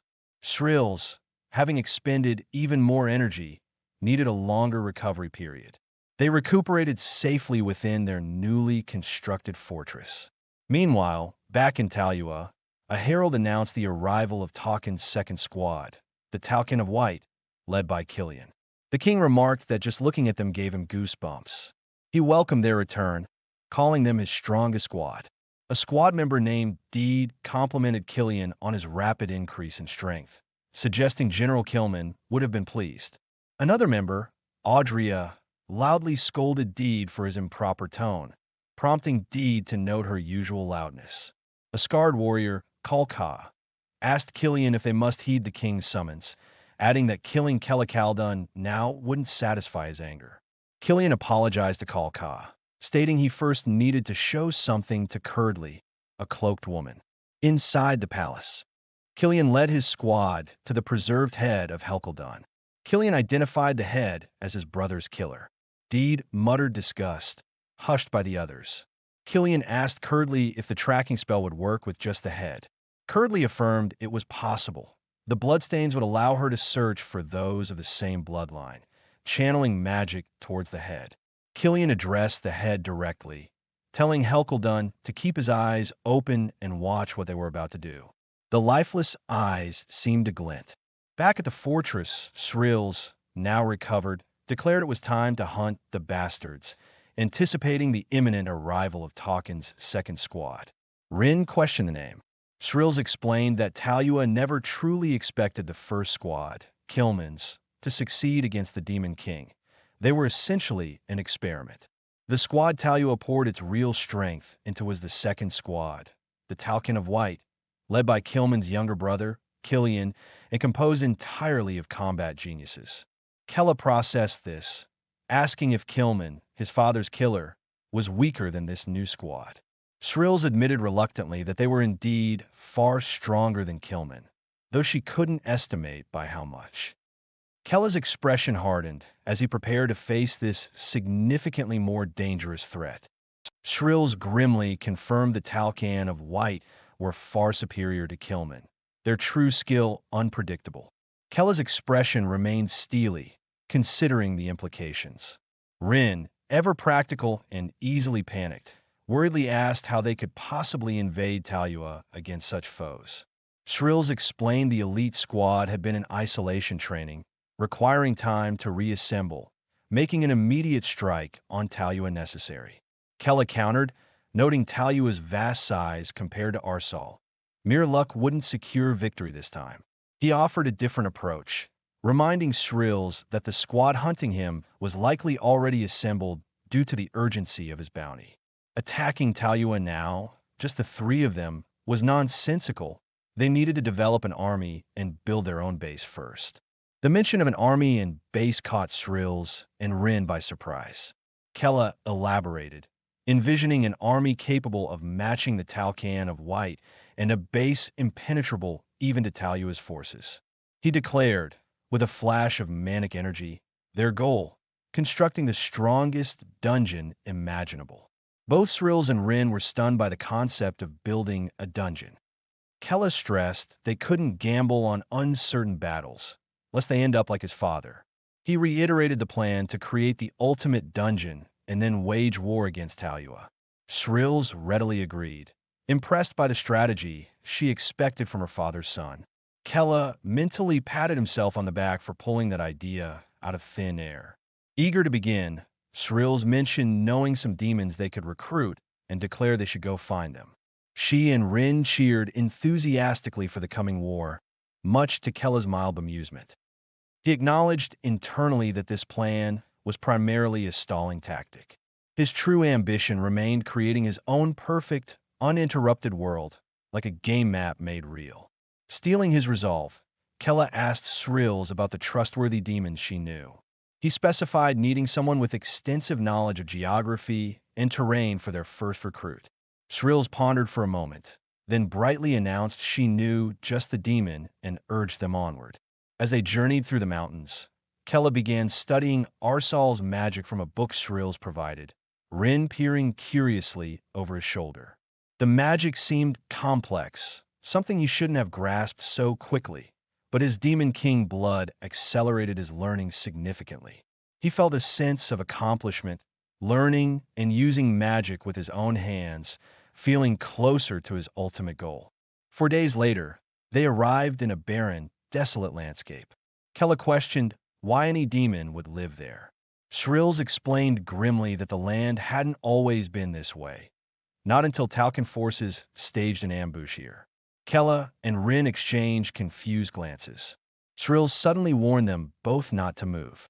Orc-like demons erupted from the earth, shouting defiance at the perceived Talcan invaders, demanding to know if they had returned. One lunged fiercely at Shrills, vowing death to Talcan. Shrills coolly noted the demons clearly hadn't heard she'd switched teams. Talk about being out of the loop. Rin yelled frantically, asking why Shrills wasn't defending herself. Kella silenced her with a sharp command. He advised letting the situation play out. The lead demon angrily questioned Shrill's lack of resistance, asking if she deemed them unworthy opponents. Shrills bowed slightly in apology, stating she would accept their rage until they felt better. The lead demon recognized the symbolic pose, known only among their kind. Shrills formally apologized again, this time as a fellow demon. The Earth demons were shocked, recalling she had arrived with Talcan soldiers previously. Kella stepped forward, confirming Shrill's words were true. He declared himself the last remaining child of the Demon King Hel Kaldun, vouching for Shrill's allegiance. The powerful demonic energy radiating from Kella washed over the Earth demons, leaving no doubt about his identity. Instantly recognizing young Master Kella, they fell to their knees, offering their greetings to His Highness. Rin beamed beside Kella. Shrill smirked, pointing out how they acknowledged him as the rightful heir. Kella looked thoughtfully towards the nearby cliffside settlement. He allowed himself a small smile. Perhaps building his army wouldn't be so difficult after all. The Earth demons erupted in cheers, recognizing the great Demon King's son, Kella Khaldun, and offering their formal greetings. Their elder approached, promising to prepare anything Kella needed and eagerly awaited his orders. Kella observed their settlement, noting the unique architecture, different from both the Demon King's castle and Arsal. He was impressed they had built such a sturdy city primarily from natural materials without magic, praising its excellent strategic placement. He never imagined such a large, hidden underground city existed, as the Earth demons rarely showed themselves. Kella conceded Shrills was right. They definitely needed the Earth demons' talent. Shrills smugly acknowledged his agreement. Setting aside the general population, Shrills mentioned another specific, excellent warrior they should recruit. Kella inquired about this warrior. Shrills explained how Talcan, under General Kilman, had discovered this hidden city while journeying to the Demon King's castle years ago. Kilman, disgusted at finding hidden demons, had ordered the extermination of the filthy earth demons. His soldiers set the concealing forest ablaze, burning the city and nearly wiping out the earth demons. But then, a brave warrior named Douglas stood against them, condemning the massacre of non-combatants and vowing to protect the children from those lacking a warrior's pride. Kilman, observing this unexpected defense, asked the warrior his name. The demon proudly declared himself Douglas, son of the earth demons.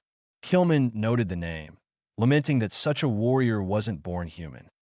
Impressed, or perhaps just pragmatic, Kilman ordered his troops to cease combat and continue their journey. Douglas was left stunned. Shrills, who had witnessed this disguise within Kilman's ranks, told Douglas his bravery saved his tribe. Back in the present, Shrills finished her story, explaining Douglas stayed and protected the children until the very end. Kella and Rin were impressed. Even his name sounded trustworthy. Kella mused that an earth demon capable of combat was exactly what he hoped for. Over dinner, Kella expressed his desire to meet this Douglas. The earth demon elder hesitated, warning that Douglas was quite stubborn and suggesting Kella might be better off looking elsewhere. Kella firmly refused, insisting he would bring Douglas along, and demanded to know his location. They found Douglas working tirelessly in a forge. Kella questioned his refusal to obey. Douglas hammered away, stating that while Kella might be the Demon King's son, he wasn't obligated to follow him. Kella asked what would happen if he used force. Douglas retorted fiercely that he would die fighting. Kella inquired why he was so determined to remain. Douglas explained he was born and raised there, duty-bound to protect his homeland, which he could not leave. Kella acknowledged the demon was indeed as stubborn as reported. Douglas offered a curt apology. Kella felt a pang of disappointment, mentally comparing this recruitment attempt to frustrating gacha game pulls for rare orc allies, just as luck. If Douglas would rather die, it couldn't be helped. Kella paused, then turned away from the forge, admiring the city's efficient architecture again. He still wished someone with the Earth Demon's knowledge would serve him. Just then, Shrills and Rin reappeared, already drunk and raving about how amazing the Earth Demon liquor was, urging Kella to try some. Kella grumbled internally about the damn drunkards hindering his investigation. Rin shoved a large wooden mug at him. Taking a sip, Kella was bewildered, tasting yams in the beer, and questioned Rin, who had no idea what yams were. Shrills laughed, dismissing Kella's yam talk as drunken nonsense. The elder chuckled, observing they were all drunk already, and instructed his attendants to escort the guests to their best resting chambers. Later, Kella slept soundly in the provided room. The door creaked open quietly. Heavy boots stepped inside. An axe glinted as it was raised high above the sleeping Kella. Douglas stood over him, axe poised, calling Kella a wuss before bringing the weapon down violently. Chapter 17. The Hidden Truth and Boiling Rage. Douglas recoiled in shock, wondering how Kella could possibly know. Kella, eyes snapping open as the axe hovered inches from his neck, simply stated fine, confirming his suspicions were correct. He wasn't asleep. Douglas realized this too late as Kella vaulted off the bed. The other Earth demons, alerted by the commotion, stormed in, calling Kella a coward and urging Douglas to kill him. Kella landed crouched on the floor, his initial skepticism about the Earth demons now fully justified. His mind raced back through the clues. He recalled seeing Douglas at the forge earlier, suspiciously crafting items that weren't weapons, restraints too small for any Earth demon. He remembered the feeling of being watched while exploring the village, prompting him to pay closer attention. That led him to discover a wall hidden by a subtle magic barrier, one so faint he likely wouldn't have detected it without the inherited sensitivity of the Demon King's mana. Then there was the final, crucial detail. Shrills had specifically mentioned Douglas protecting young dark elves during Kilman's attack. Yet, Kella hadn't seen a single dark elf, young or old, anywhere in the village. Suddenly, everything clicked into place like a terrible puzzle. Channeling his demonic power, Kella surged forward, striking Douglas with blinding speed and sending the larger demon staggering back. Kella confronted him, stating Douglas hadn't told Kilman he couldn't let the elves die, but rather that he couldn't hand them over. The distinction was critical. It wasn't about protection, Kella accused, but possession. Douglas simply didn't want his valuable assets taken away. Douglas stared, aghast. How could Kella have deduced the truth? Kella coolly suggested they go release that magic barrier now. Hearing the disturbance, a crowd of earth demons gathered outside, calling out to their great warrior Douglas as Kella held him captive. Kella realized with grim certainty that the entire village must have been complicit in this secret. The elder cursed Douglas loudly for failing his task. Douglas could only grit his teeth and offer a mumbled apology. Kella pressed a blade of pure energy against Douglas's throat, warning the assembled demons that any movement would mean their warrior's death. The elder cursed again, bewildered how the supposedly cowardly Kella had unraveled their deception. Near a seemingly ordinary building, Kella ordered Douglas to open the hidden door. With visible reluctance, Douglas pressed a gem against a hidden mechanism on the wall, deactivating the barrier. The wall slid silently open, revealing a dark, cramped space filled with emaciated, terrified dark elves huddled together in restraints. Kella stared, appalled. Their condition was far worse than anything he could have imagined. Just then, Shrills and Rin arrived, rushing towards Kella, relieved he was all right and cursing the ambushers, only to stop dead in their tracks, equally stunned by the horrifying sight within the hidden room. Turning to Shrills, Kella requested she perform memory transfer magic on one of the dark elves. Shrills agreed, noting the memories would be less clear than her own, but confirming it was possible. Kella nodded grimly, telling her to proceed. Shrills focused her magic, drawing out the memories of a young, terrified dark elf female and channeling them into Kella. The images flooded Kella's mind, a living hell. He saw forced pregnancies, lives born only into captivity, shadowy figures of human nobles, selected children, tearing them away from their mothers to be sold by the earth demons for piles of coin. Occasionally, captured outsiders would whisper tales of the world beyond, of unending skies, blue oceans, fantastic foods, and a simple freedom to travel. Concepts utterly alien to the captive elves. Their only wish, often uttered before death claimed them, was for even one child to escape and experience the wonders of the outside world. This pathetic, exploited existence filled Kella with cold disgust. Raw fury erupted within him as he turned back to Douglas, teeth bared, roaring curses at the treacherous earth demons. Douglas flinched back in surprise. With a final, enraged yell, Kella slammed his fist violently into Douglas's face. Chapter 18. Cleansing the Corrupt. Douglas crashed to the ground from the force of Kella's blow. Shrills and Rin reacted with fury, realizing the earth demons hadn't been saving the dark elves, but smuggling them. Spitting blood, Douglas confirmed their horrific trade. Dark elves were rare commodities coveted by human nobles. He tried to justify it, mentioning the elves' affinity for nature brought peace, cynically adding this made them perfect livestock. Shrills and Rin couldn't believe the depravity, enslaving fellow demons. Douglas desperately argued that with the Demon King gone, the elves were essential for their survival against humans.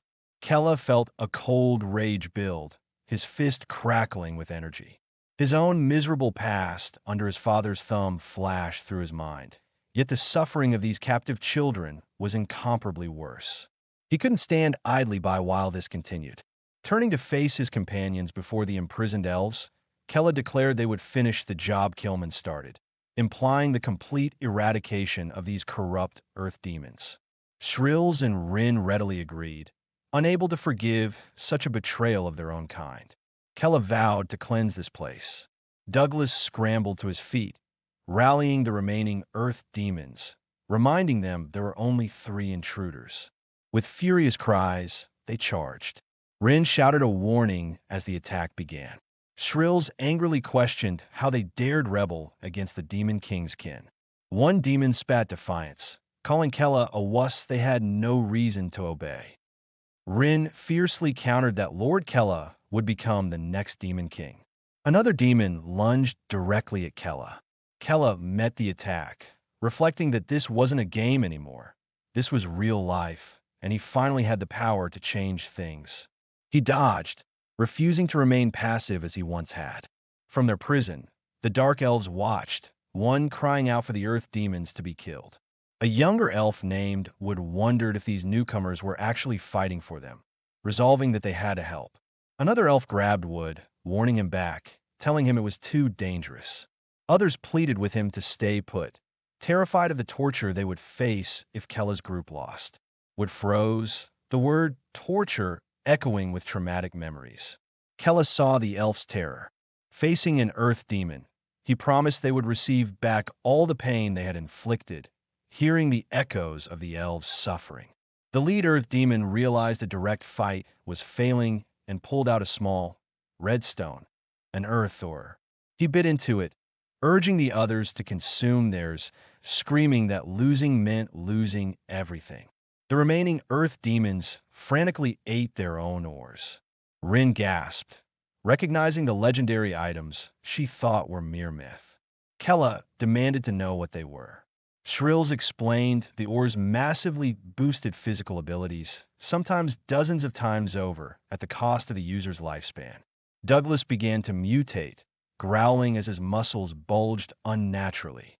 He transformed into a monstrous, hulking brute, roaring his intent to kill Kella. Kella felt the staggering increase in demonic energy and raw power, shocked. He gritted his teeth. He still couldn't access all the abilities his father had passed down. The transformed Douglas charged, bellowing for Kella to prepare himself. Kella braced, knowing this was incredibly dangerous. Douglas's fist flew forward, but before it could land, the ground erupted, encasing the monstrous demon in solid rock, immobilizing him completely. Kella stood before the trapped demon, a cold resolve in his eyes.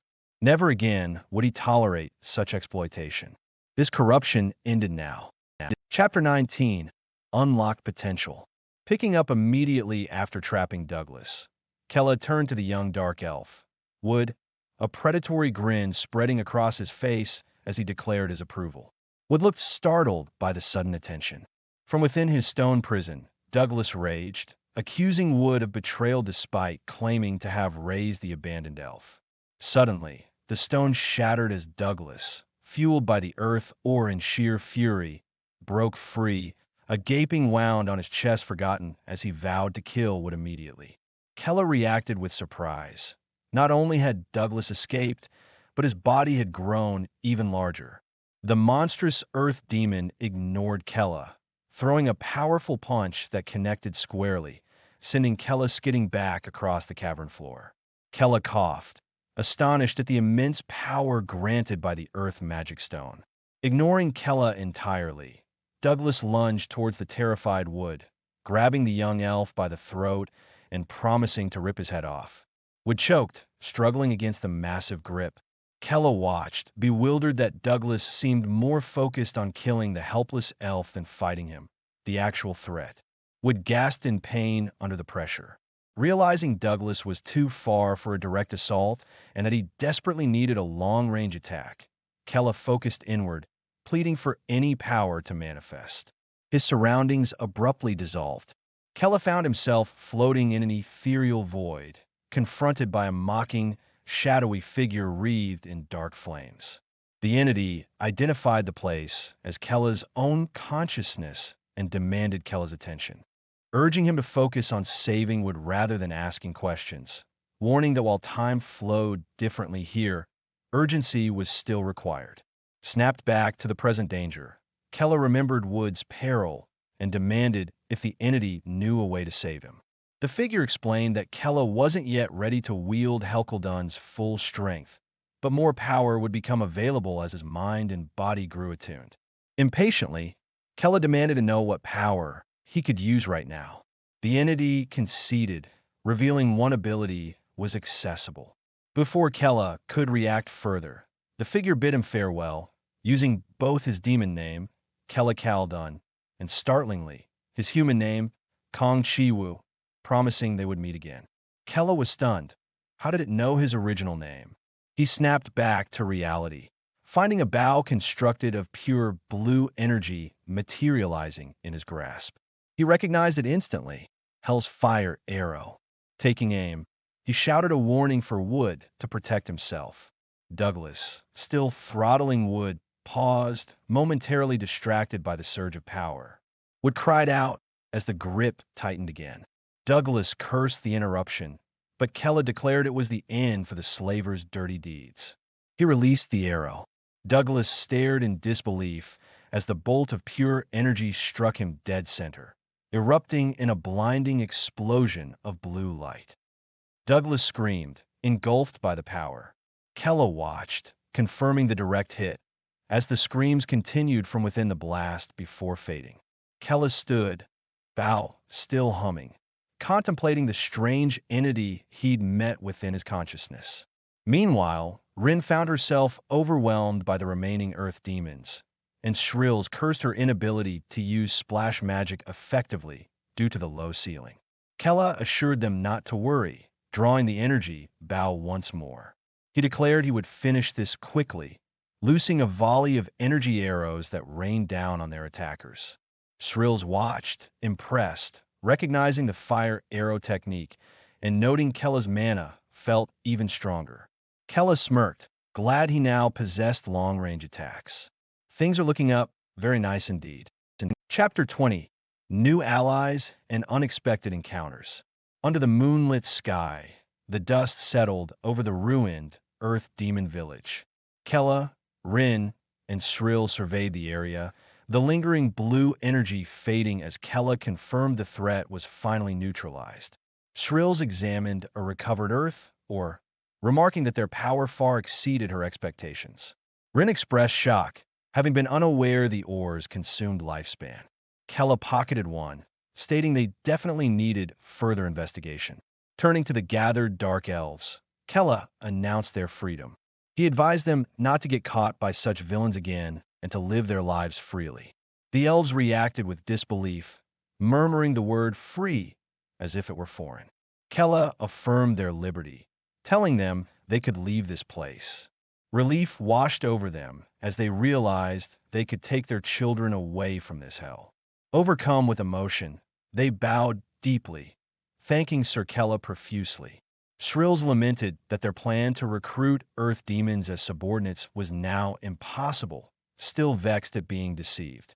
Rin agreed it was a shame, but unavoidable. Kella then addressed Wood, confirming the elf wasn't born here, but captured. Wood quietly affirmed this. Kella deduced Wood likely had no family to return to either. Wood sadly agreed again. Kella then made an offer. Come with them, explaining they needed someone capable of navigating the terrain, even if Wood wasn't an Earth demon. Wood hesitated, pointing out his lack of terrain skills and his race. Feeling he would be useless, Kella reassured him, reminding Wood that, as an elf, he received nature's love. Furthermore, Wood had shown bravery facing danger, which was more than enough. Kella extended his hand, telling Wood to get up and join them. Wood looked up, stunned, stammering Kella's name. He reflected on his past. He couldn't even remember his parents' faces, only being abandoned, captured by Douglas, and living a life of constant suffering. He had resigned himself to this hell until death. He hesitantly asked if he could truly leave and follow Kella. Kella corrected him. Wood wouldn't be following. He would be going with them. Tears welled in Wood's eyes at the distinction. Kella helped him up, and Wood managed another quiet thank you as they prepared to depart. They left the mountains behind. The earth demons were dealt with, and the dark elves were saved. Kella admitted slight concern for the elves, who had never known the outside, but reasoned that as demons loved by nature, anywhere would be better than their former prison. Would seem to adapt quickly, a quiet determination replacing his fear. As they journeyed under the stars, Rin playfully asserted her seniority to Wood, demanding he listen to her as the newbie. Wood meekly agreed. Shrills then suggested they find a river. Wood immediately pointed, sensing water in a specific direction. Rin grudgingly admitted he was pretty good, and Wood offered thanks. Kella asked Shrills why they needed a river. She explained they couldn't keep walking like peasants and needed mounts, which could often be found near water sources. Rin immediately got excited, asking if they could catch a dragon. Shrill shot down her unrealistic dream, stating they'd be lucky to find a unicorn, let alone a dragon. Kella sighed, deciding to trust Wood's senses and head towards the water. They soon arrived at a lush forest clearing where a sparkling river flowed. Near the bank stood two majestic unicorns. Just as Shrills predicted, the creatures sensed their approach and galloped away. Suddenly, a massive clawed footprint slammed into the ground nearby. A colossal, winged silhouette rose against the moon. Rin, forgetting Shrills' words entirely, pointed excitedly, shouting that she wanted a dragon after all. Shrills exasperatedly reminded her there were no dragons, despite the very large, very scaly, very winged creature practically doing the Macarena in front of them. Far away, beneath the same moonlit sky, the desolate landscape near the former Earth Demon village lay still. Alone, injured Earth Demon struggled amidst the rubble as a figure cloaked in white approached. The demon weakly pleaded for help, reaching out a hand. The cloaked figure, the mage Curdly, observed coolly that he was the only survivor. Meanwhile, at a camp littered with the bodies of other slain demons, the Talcan of White gathered around a fire.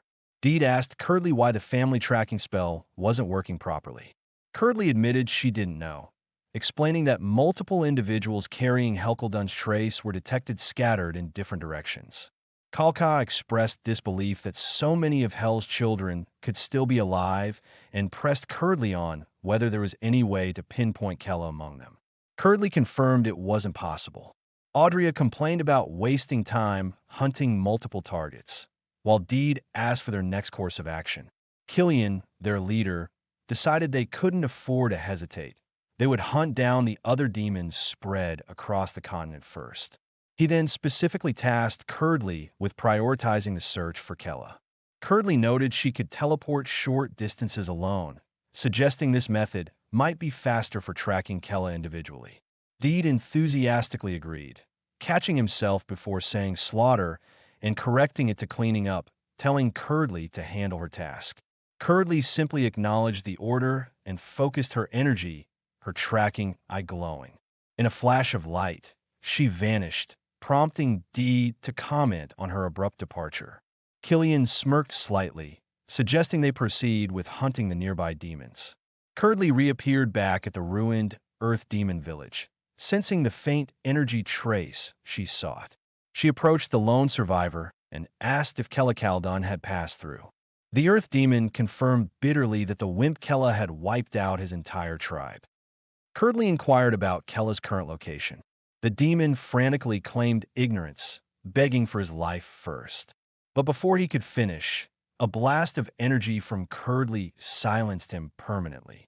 She noted coldly that he was useless without information and decided she had no choice but to follow the faint energy trace herself, murmuring Kella Kaldun's name as she departed once more. Miles away, Kella's group finally reached the river Wood had sensed, cheering their arrival. Kella thanked Wood, impressed by his elven ability to track by scent over such a distance. Rin immediately tried to assert her seniority, telling Wood not to get arrogant, to which he meekly apologized. Kella mentioned they hadn't eaten properly in days, prompting Rin to eagerly volunteer to fish, boasting about her supposed skill. Before she could act, Fish suddenly leaped from the river, and Wood stood holding a large catch, surprising everyone. He explained he controlled the water's flow using nature's power, earning an impressed comment from Surreals. Rin looked utterly crestfallen. As Rin reluctantly offered to start a fire, Surreals instantly conjured a purple magical flame. This left Rin speechless, sulking behind a tree. Soon, smoke rose as the fish cooked. They gathered around the fire, Surreals complimenting Wood on the delicious meal. Kella noticed Rin wasn't eating and asked if she was okay. She mumbled she was fine. Surreals promptly offered to eat Rin's portion, receiving a dejected nod of permission. Kella mused that fish alone wasn't enough and wondered about finding fruit. Rin immediately jumped at the chance, volunteering to search. Wood started to offer, but Kella quickly assigned the task to Rin, giving her a knowing look. Rin, eager to prove herself, promised the most delicious fruits and dashed off enthusiastically. Surreals chuckled, calling Rin a simpleton. She then wryly asked Kella if he sent Rin off intentionally because she was feeling down. Kella awkwardly denied it, insisting he just wanted fruit. Changing the subject, Kella asked Wood if unicorns might be nearby. Wood confirmed he'd smelled them earlier and detected a similar scent close by. Kella half-joked he hoped it was a dragon like Rin wanted, earning an exasperated sigh from Shrills who repeated there were no dragons there. Just then, Rin's voice echoed through the trees, announcing she'd found fruit. She ran towards a large tree, scrambling up onto something large and brown, determined to find the best fruit and not be outdone by Wood. She spotted a perfect, ripe apple and reached for it. Suddenly, the ground beneath her trembled violently, making her cry out, wondering if it was an earthquake. A moment of dawning realization hit her. A low growl rumbled as a massive yellow eye opened below her. Perched precariously on the head of the enormous, scaly creature she had mistaken for a log, Rin let out a terrified shriek. It was a dragon. Back at the campfire, Shrills inquired about Wood's innate ability to sense the Earth's energy. Wood confirmed he could feel nature's presence up to a point, though explaining it precisely was difficult. Kella internally likened this power to checking the mini-map in a game. Shrills noted such an ability would be invaluable for locating dungeons. Wood modestly added that his range was limited, questioning his own usefulness. Kella asked if training could extend the distance, and Wood recalled hearing of one method, prompting Kella's curiosity. Wood explained that consuming the clairvoyant stone from a dragon over 1,000 years old could amplify his sensing range hundreds of times. Kella was astonished by the potential power boost, calling it amazing. Shrills, however, quickly poured cold water on the idea, stating that finding such an ancient dragon was incredibly difficult, and killing one was virtually impossible. Kella asked if dragons were truly that formidable. Shrills affirmed they were apex predators who inherently disliked demons. She elaborated that only a select few humans possessing exceptional mental strength could ever hope to tame them. Kella found the irony amusing, that supposedly weak humans were the only ones capable of taming mighty dragons. Shrills simply advised against trying to understand the complexities of dragon nature. Still, Kella mused on the clairvoyant stone, wishing they could find a way to acquire one. Shrills reiterated the improbability, telling him to abandon the thought. Kella sighed, conceding her point but still wishing they could obtain the stone for Wood's sake. Their conversation was abruptly shattered by Rin's terrified scream, followed by the sight of her being snatched up by the massive dragon that had appeared earlier, yelling for Kella to save her. The group stared in stunned silence. Shrills couldn't believe a dragon actually appeared. Kella uttered its name in disbelief, and Wood merely commented on its sheer size. Kella snapped at Wood to stop gawking and run, while Shrill simultaneously rounded on Kella, reminding him he'd claimed they wouldn't encounter a dragon and questioning its unbelievable size. Kella yelled back that he didn't know, having never seen one so large, as the beast let out another deafening roar. Rin's continuous shrieking drew the dragon's attention, forcing them to flee as it gave chase. The roar carried through the forest, catching the attention of Curdly, who was tracking nearby. Recognizing the sound, she vanished in a shimmer of light. Kella, Shrills, and would dove behind some large rocks just as the dragon landed heavily nearby. After a moment, it launched itself back into the air and flew away. Shrills cautiously peeked out, sighing in relief that it was gone. She immediately turned on Rin, demanding to know what disaster she dragged back along with the fruit.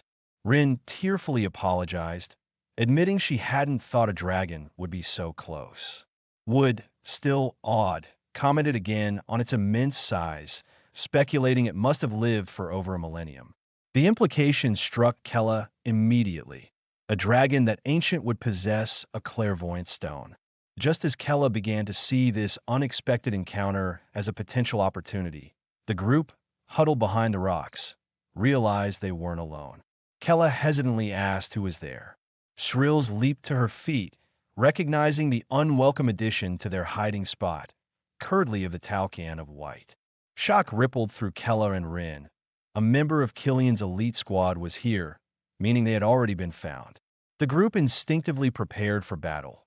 Kella summoning his energy bow, aware of Curdly's infamous reputation as a merciless, cold-blooded mage. Kella felt a surge of frustration. He'd hoped for peace after escaping the castle, but danger seemed relentless, and now he faced a notoriously powerful mage. Curdly, however, simply advised them to calm down, stating there was no need for conflict in this location. Que la pauset, consciuset. Curdly addressed Shrills directly, labeling her Talcan's traitor and reiterating that fighting here was pointless. Shrills clenched her jaw, suppressing her anger. To emphasize her point, Curdly manifested sharp shards of ice, calmly stating she could eliminate them all with a single spell. Kella frantically asked Shrills if this was true. Shrills grimly admitted Curdly wasn't bluffing. She was certain Curdly was stronger than their entire group combined. Rin panicked, asking what they should do. Curdly maintained her calm demeanor, repeating there was no need for violence here. If they followed her without causing trouble, she offered, they wouldn't have to die for now. Kella, still wary, but seeing no alternative, asked where she intended to take them. Curdly's eyes glinted as she revealed their destination, the location of her captain, Killian. Chapter 23. Cornered and Interrupted. Shrills reacted with alarm, realizing White Killian was already on the move. Curdly confirmed her captain sought Kella Kaldun, demanding they follow her immediately. Kella grasped the implication. Following meant walking willingly to his execution. Curdly dismissed his concern with chilling indifference, ice magic forming around her hand. She questioned if following wouldn't at least allow him to survive a little longer. Kella gritted his teeth. He hadn't survived this long, dreaming of living freely like in a game, just to accept such a pathetic end. He reasoned that facing her meant certain death, so he might as well fight back. Rejecting surrender, Kella fired Hell's fire arrow straight at the mage. Curdly didn't even flinch, effortlessly erecting a shimmering hexagonal energy shield that absorbed the blast completely. Shrill shouted for everyone to attack, launching her own potent purple energy blasts against the barrier. Wood reached out, attempting to manipulate the earth beneath Curdly, but the attack splashed harmlessly against the shield. Curdly remained utterly unfazed by their combined assault. Rin, feeling like dead weight, couldn't stand by. Declaring she would protect Sir Kella, she charged forward, hammering the shield with fists empowered by dark energy. Shrills yelled a warning, telling Rin not to use close-range attacks against the mage.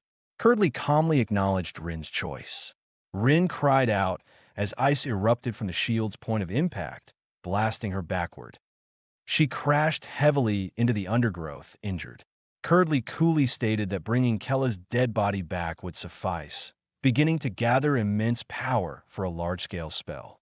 Raising her hands, She unleashed a swirling vortex of ice shards, a blizzard. Shrills reacted instantly, shouting for everyone to get behind her. She threw up a large, purple sphere of protective magic just as the blizzard descended. Kella rushed to Rin's side, asking if she was all right. Rin tearfully apologized, lamenting that she was never any help. Shrill strained, warning that her shield wouldn't last long against the onslaught. Kella desperately asked Shrills if she had any spell powerful enough to counter the blizzard. Shrills admitted that even if she did, the difference in their magic levels was simply too great. Curdly relentlessly poured more ice into the attack. Shrills cried out as cracks spiderwebbed across her shield. Kella felt a wave of despair. If the shield failed, they would all be killed. There had to be a way. He frantically racked his brain. An idea sparked, the shadowy entity from his consciousness. He screamed, focusing inward, trying to channel his power and force contact. Shrills yelled at him, warning that using his strength inside would weaken the shield faster. Kella ignored her, roaring for the entity to come out. Just as the shield began to buckle, the massive dragon reappeared overhead, circling once. It swooped down, its great eye fixing on Curdly. The mage paused her assault, sensing Hell Calden's energy flaring from Kella as he exerted himself. Now she understood why her tracking had failed earlier. His power wasn't constant. Still, she dismissed it, declaring this was the end. Kella raged inwardly, unable to access his consciousness. He wondered if that power only activated near death. Shrill screamed as the shield finally shattered, the blizzard engulfing them. Kella cried out, bracing for the inevitable. Suddenly, the dragon dropped from the sky like a thunderbolt, landing squarely between the attacking mage and Kella's group. Everyone froze, staring in disbelief. The dragon had just blocked Curdly's fatal attack, like a giant, scaly, unexpected plot twist. Chapter 24. A Dragon's Sacrifice. Curdly paused her spell, perplexed by the dragon's sudden intervention. Before she could fully process it, the massive creature slammed into her shield, sending shockwaves through the air. Kella found himself pressed against the dragon's flank, utterly confused by the turn of events. Their eyes met for an instant, and a flood of unfamiliar images poured into Kella's mind, the dragon's memories. He saw a smiling, white-haired demon woman, instantly recognizing her as his mother. The realization hit him. This ancient dragon knew his mother, sharing bittersweet and tender moments with her long ago. A powerful voice echoed directly in Kella's thoughts, urging him to run away. He recoiled, startled, questioning if he was actually hearing the dragon's voice. The dragon then opened its maw and spat out a small, glowing orb that looked suspiciously like a giant cough drop. Kella caught the object reflexively, demanding to know what it was. The dragon identified it as its clairvoyant stone. Kella, bewildered, asked why the dragon would give him such a precious item. The dragon explained there was no time for lengthy explanations, instructing him to hide his power and flee immediately. Kella processed the warning. Hide his powers and run? From whom, besides the obvious ice mage? The dragon growled again, emphasizing the urgent need to hurry. Turning its attention back to Curdly, the dragon unleashed a torrent of searing fire. Curdly maintained her shield, observing the fiery blast with a mixture of surprise and calculation. The situation was undeniably strange. A dragon actively protecting a demon was highly unusual. Kella knew he couldn't waste the opportunity the dragon was providing. He yelled for Shrills, Rin, and Wood to run while they had the chance. Curdly watched them retreat, momentarily pondering the powerful dragon's motives for interfering now. This unexpected variable gave her much to consider. The dragon roared again, continuing its relentless fiery assault against Curdly's shield. From within her defense, Curdly coolly assessed the attack, questioning if that was the dragon's best effort. She decided it was time to exert herself a little more seriously. A complex magic circle materialized high above, coalescing into a massive chunk of ice. A meteor spell, aimed directly at the dragon. The dragon met the descending ice meteor with another powerful blast of fire. Its eye held a fierce determination, perhaps flashing back to a peaceful memory of Kella's mother resting against its side before hardening once more. Curdly's spell proved overwhelming. A massive spike of ice broke through the dragon's defense, impaling the creature and sending it crashing heavily to the ground, mortally wounded. Curdly landed near the fallen beast, finding the entire situation increasingly bizarre. Deciding to probe its memories before it expired, she reached out a hand. But the dragon wasn't finished.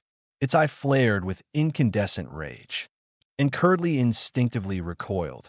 A final, telepathic curse against the cruelty of humans echoed from the dying dragon, warning of a future reckoning, before it erupted in a self-detonating inferno. The explosion scorched the earth, leaving behind only remnants of ice, and Curdly standing alone in the devastation. She realized the dragon had chosen to end its own life, a final act that bought Kella precious time to hide his presence and escape. This development was troublesome, Curdly admitted, examining a glowing blue tracking charm. Still, she remained confident, murmuring that this sacrifice wouldn't change Kella Calden's fate.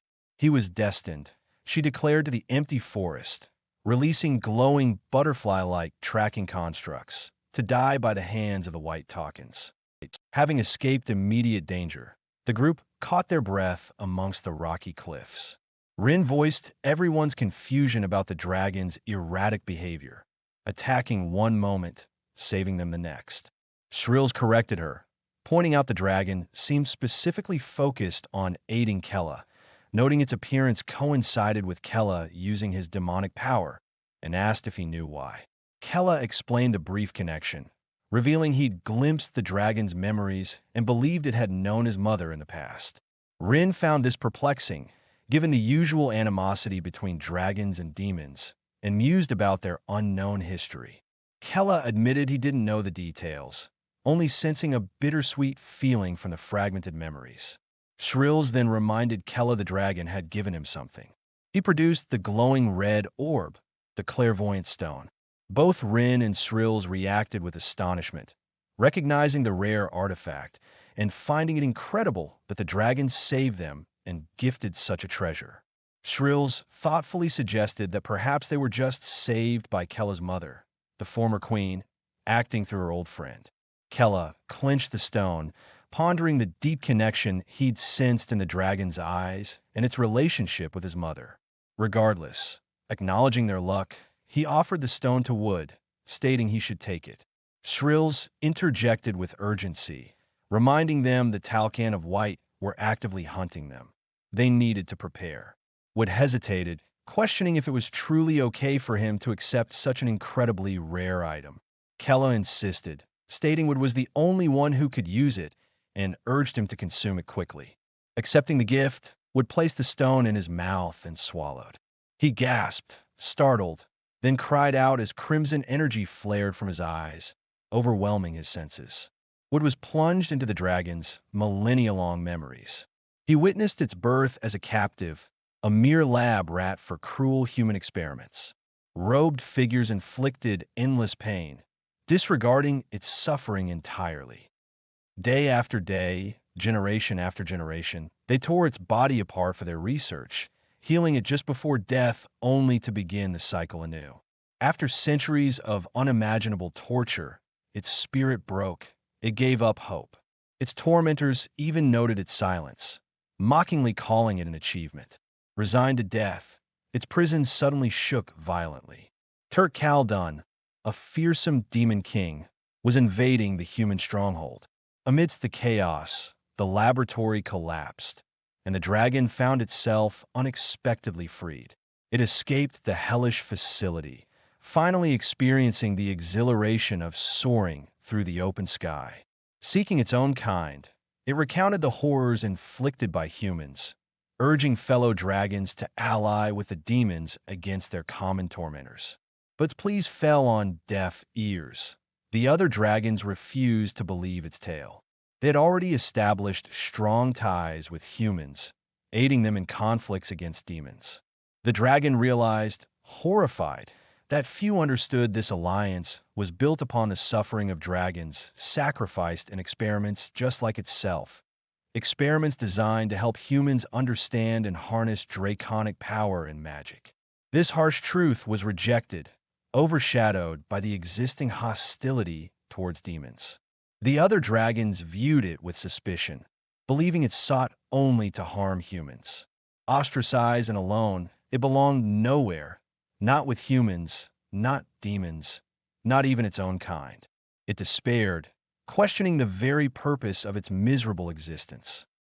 It retreated into isolation, dwelling in endless darkness and solitude, passively awaiting its end. It was a worse fate than listening to K-pop on repeat forever. This bleak existence continued until one day, a small, crying demon girl stumbled upon its refuge.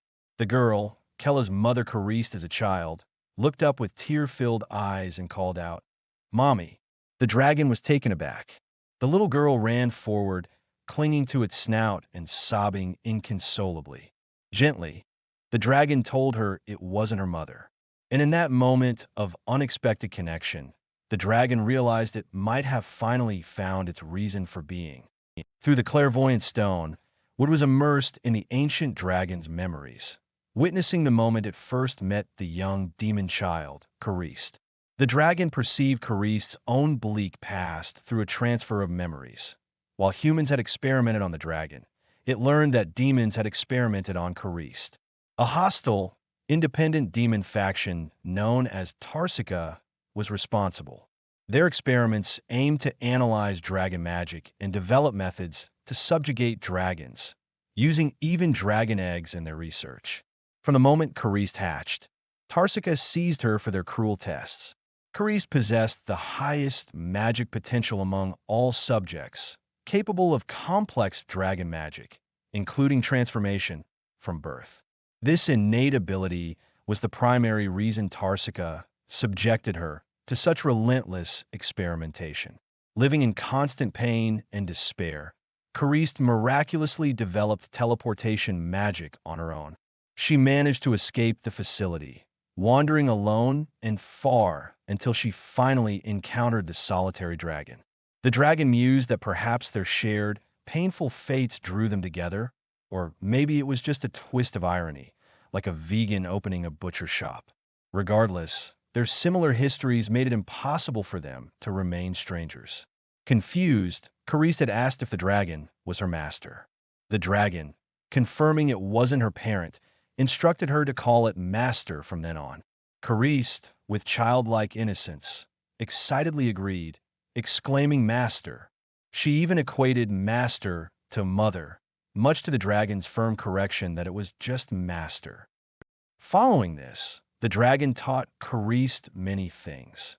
How the world worked, the proper way for a dragon to live, and all the dragon magic it had learned throughout its long life. The time spent with Karist flew by, a stark contrast to the agonizing crawl of its past suffering. One day, Karist suddenly thanked the dragon, leaving it momentarily puzzled. She simply wanted to express her gratitude, a sentiment the dragon didn't immediately understand. Watching Karist grow, and all the moments they shared, brought the dragon a happiness beyond words. The immense pain it had endured from being born a dragon seemed insignificant compared to the beautiful life they lived together. However, an unexpected change occurred. Karist asked her master what was wrong. The dragon, its mind clouded, didn't recognize her, demanding to know who she was. It saw her transformed state and aggressively questioned if she was human or demon, ordering her to identify herself. Karist, distressed, asked why her master was testing her. The dragon, lost in confusion, threatened to kill her regardless of her nature, unleashing an attack. Karist cried out in terror, "Master!" The dragon had only ever wanted to live happily with Karist, but its body, its lifespan drastically shortened by the endless experiments, was beginning to break down as it reached its limits. Karist pleaded with it, asking why it was doing this and if it truly didn't remember her. For a fleeting moment, recognition flickered and the dragon stammered, K. Karist. Relieved, Karist asked if her master remembered her, and if it was okay now. The dragon apologized, explaining it hadn't meant to attack. It realized then that before the day came when it couldn't recognize her at all, it needed to leave her side. As it flew away, Karist cried out, asking where her master was going and begging it to stop playing and come out. Her anguished cries of "Master" echoed as the dragon departed. For Karist, its precious disciple, it flew as far as possible. It then began to prepare for its life's end, dwelling in nostalgic memories of Karist, cycling through moments of remembering and forgetting her. It sensed then why its memories were fading. Its life would be over soon. One day, from a great distance, it felt a bittersweet energy. Instinctively, it began to wander towards that familiar sensation. On what it knew was the last day of its life. It was finally able to meet that energy, Kella screaming as he unleashed his power. The dragon paused, its wings beating the air, a spark of recognition igniting within it. This energy, the only thing remaining in its fading memories of her, was Karist's energy, its precious disciple. No, it was Kella, who was like Karist's child, her daughter. It was her energy. The dragon roared Karist's name. It saw Kella and his companions fleeing. In that place, it found not Karist, but a different child, yet it knew, seeing Kella surrounded by an aura of power. The dragon could tell that this child was Karist's. In a brief glimpse into Kella's memories, the dragon saw that its lovely daughter, Karist, had become a mother, holding her own child dearly. Tears welled in the dragon's ancient eyes. Karist, it vowed to protect her precious child, Kella, unleashing a torrent of fire. The dragon thanked Karist for not letting its last days fade without meaning. At the end of its long, long life, it was nice to see her child this once. It silently expressed its love for its daughter, Karist. The overwhelming flood of memories ceased and would collapse, tears streaming down his face. Rin rushed to his side, asking if the newbie was okay. Would explain that some very long memories had been transferred, but, like a dream, the more he tried to recall the specifics, the more they dissipated until he couldn't remember any of it clearly. Yet, regarding the dragon, he knew with certainty that it had died a happy death. Kella, hearing this, looked thoughtful. He concluded that the dragon must have met its end at the hands of that mage, picturing the icy aftermath of Curdley's magic. Shrills was incredulous that Wood couldn't recall anything specific from the dragon's memories, especially after he'd been crying while saying they were transferred. Wood, looking apologetic, theorized the ability might not manifest all at once, or perhaps it would develop slowly over time.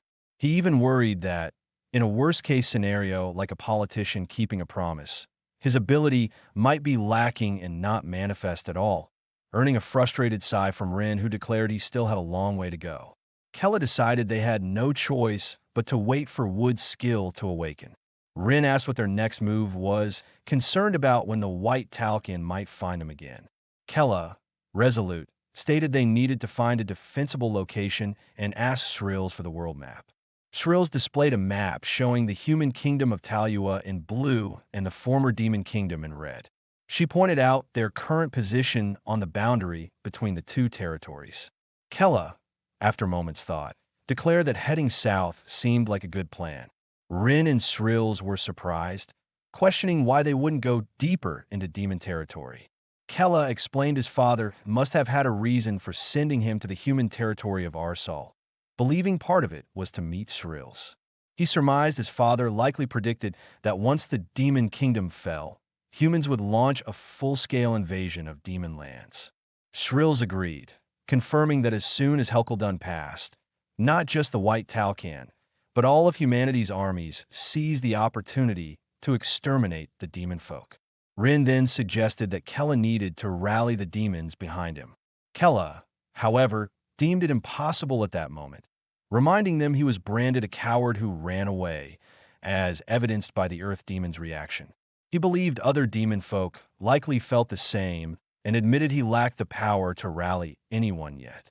When Rin started to suggest Shrills could help, Shrills interjected, stating that besides their father, no one could prove her royal lineage. There was nothing she could do about it. She added that the things she did while in Talcan would make it hard to gain forgiveness. Kella then outlined their immediate plan. First, create a dungeon as a home base, and second, he needed to achieve things.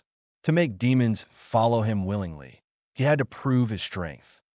Rin and Shrills enthusiastically agreed, exclaiming achievements, and as expected, they declared that by stacking achievements, demons would naturally gather around him, proving his worthiness as the next Demon King.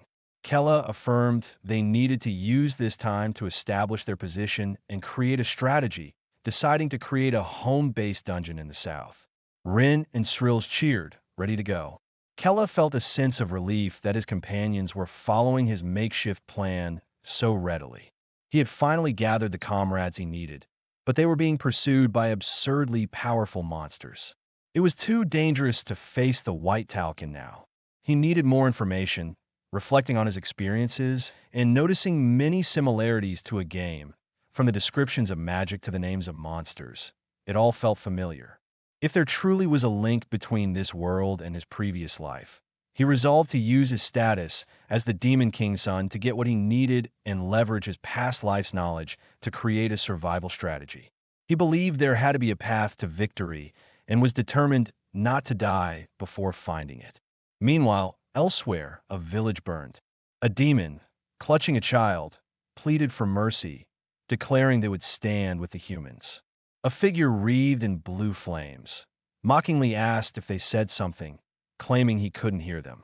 The demon cursed them as cruel bastards for attacking after they had clearly surrendered. He simply stated that demons should just be quiet and die, swiftly cutting the demon down. A soldier reported to Tarm, who was addressed as captain, that they were done. Tarm looked momentarily surprised. Killian, leader of the White Talcan, received a report from Curdley that a dragon had helped Kella, though the reason remained unknown. Killian noted Kella was encountered at the boundary territory, not far from the Earth Demon lands. Curdley mentioned she was currently using butterflies to search for him. Killian mused Kella wouldn't want to enter the demon territory, now a sea of flames, and decided they should regroup with Curdley. Audria, a muscular female warrior, questioned leaving the rest of the demons, urging they take the chance to eliminate them all. Killian calmly told Audria to calm down, stating it wouldn't be too late to deal with them after Kella was killed. He grimly affirmed his need to obliterate the bloodline that killed his brother, even if it was just an hour sooner. Back with Kella's group, Kella shivered, remarking on the sudden cold. Rin explained it was because they had run south for a week without rest. Kella was relieved they hadn't been followed by the Talcan, hoping to avoid them at least until his preparations were complete. Suddenly, their unicorn mounts halted. Rin asked why the unicorns had stopped so abruptly. Wood, his connection to nature heightened, informed them the unicorns were strongly refusing to go any further. Wood confirmed the unicorns were staunchly refusing to proceed further. He surmised they sensed an inhospitable environment ahead, but Kella assured him it was fine, as they had reached their destination. Kella then decided it was time to send the unicorns back. Wood bid his mount a safe return with a grateful touch. The group proceeded on foot as the unicorns galloped away into the desolate, snowy landscape. Rin shivered, remarking that both humans and demons would struggle in such harsh weather, to which Kella replied that was precisely why it was perfect. He declared they should find a suitable location for their base. As the unicorns journeyed back under the full moon, one of Curdley's glowing butterflies appeared, observing them. From a distant cliff, Curdley noted with suspicion that unicorns, creatures known to fear the cold, were moving north from the southern region, and there were 4 of them. Meanwhile, Kella's group reached ashore, eyeing a nearby island. Wood suggested a cave on the island could offer them the safest position. Kella asked if we could sense any occupants or monsters, but Wood apologized, explaining his mind's I only responded to nature, not life forms. Shrills, observing some weathered boats nearby, deduced it had been some time since anyone had visited the island. Kella inquired if the boats were usable, and Shrills confirmed they looked fine. They soon set off in one of the boats, the island roughly 200 meters from the coast. The water, while not overly far to cross, was sufficiently deep with strong waves. Kella noted this would make it easy to detect any invaders. Upon reaching the cave entrance, which was wider than he'd anticipated, Kella asked Shrills if she could cast illusion magic to conceal it. Shrills, with a confident smirk, replied that it was easy, and a shimmering grid of light concealed the opening. Inside, Kella observed that the cave looked like it had been used a long time ago and proposed they explore. Rin quickly pointed out that the path ahead split into two. Kella then asked Wood for a more detailed layout of the cave. Wood described two narrow paths on each side that opened into a room, then narrowed again before merging into a larger chamber at the end. He added there was an even deeper room with a single entrance, connected to a small exit. Kella decided they should split into two groups to check both paths, and then meet in the middle. Shrills playfully suggested she and Kella take one path, causing Rin to look aghast.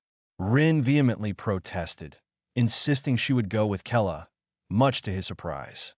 Flustered, Rin argued that since they didn't know what dangers lay in the tunnels, the two strongest members should separate to cover more ground efficiently. Shrills conceded the point and decided she would go with Wood. Kella instructed Shrills to investigate anything unusual and meet him in the center. Shrills acknowledged the plan. As Shrills and Wood ventured down their path, Wood noticed glowing stones providing illumination. Shrills identified them as light stones, created by a skilled mage combining ice and light magic. Noting their continued glow indicated recent creation. Shrills then bluntly informed Wood that she still didn't trust him. Wood, taken aback, asked what she meant. Shrills clarified that she was only traveling with him because Kella had chosen him, but she wasn't the type to easily accept new comrades. A tense silence passed between them. Wood responded that she needn't worry about calling him a comrade.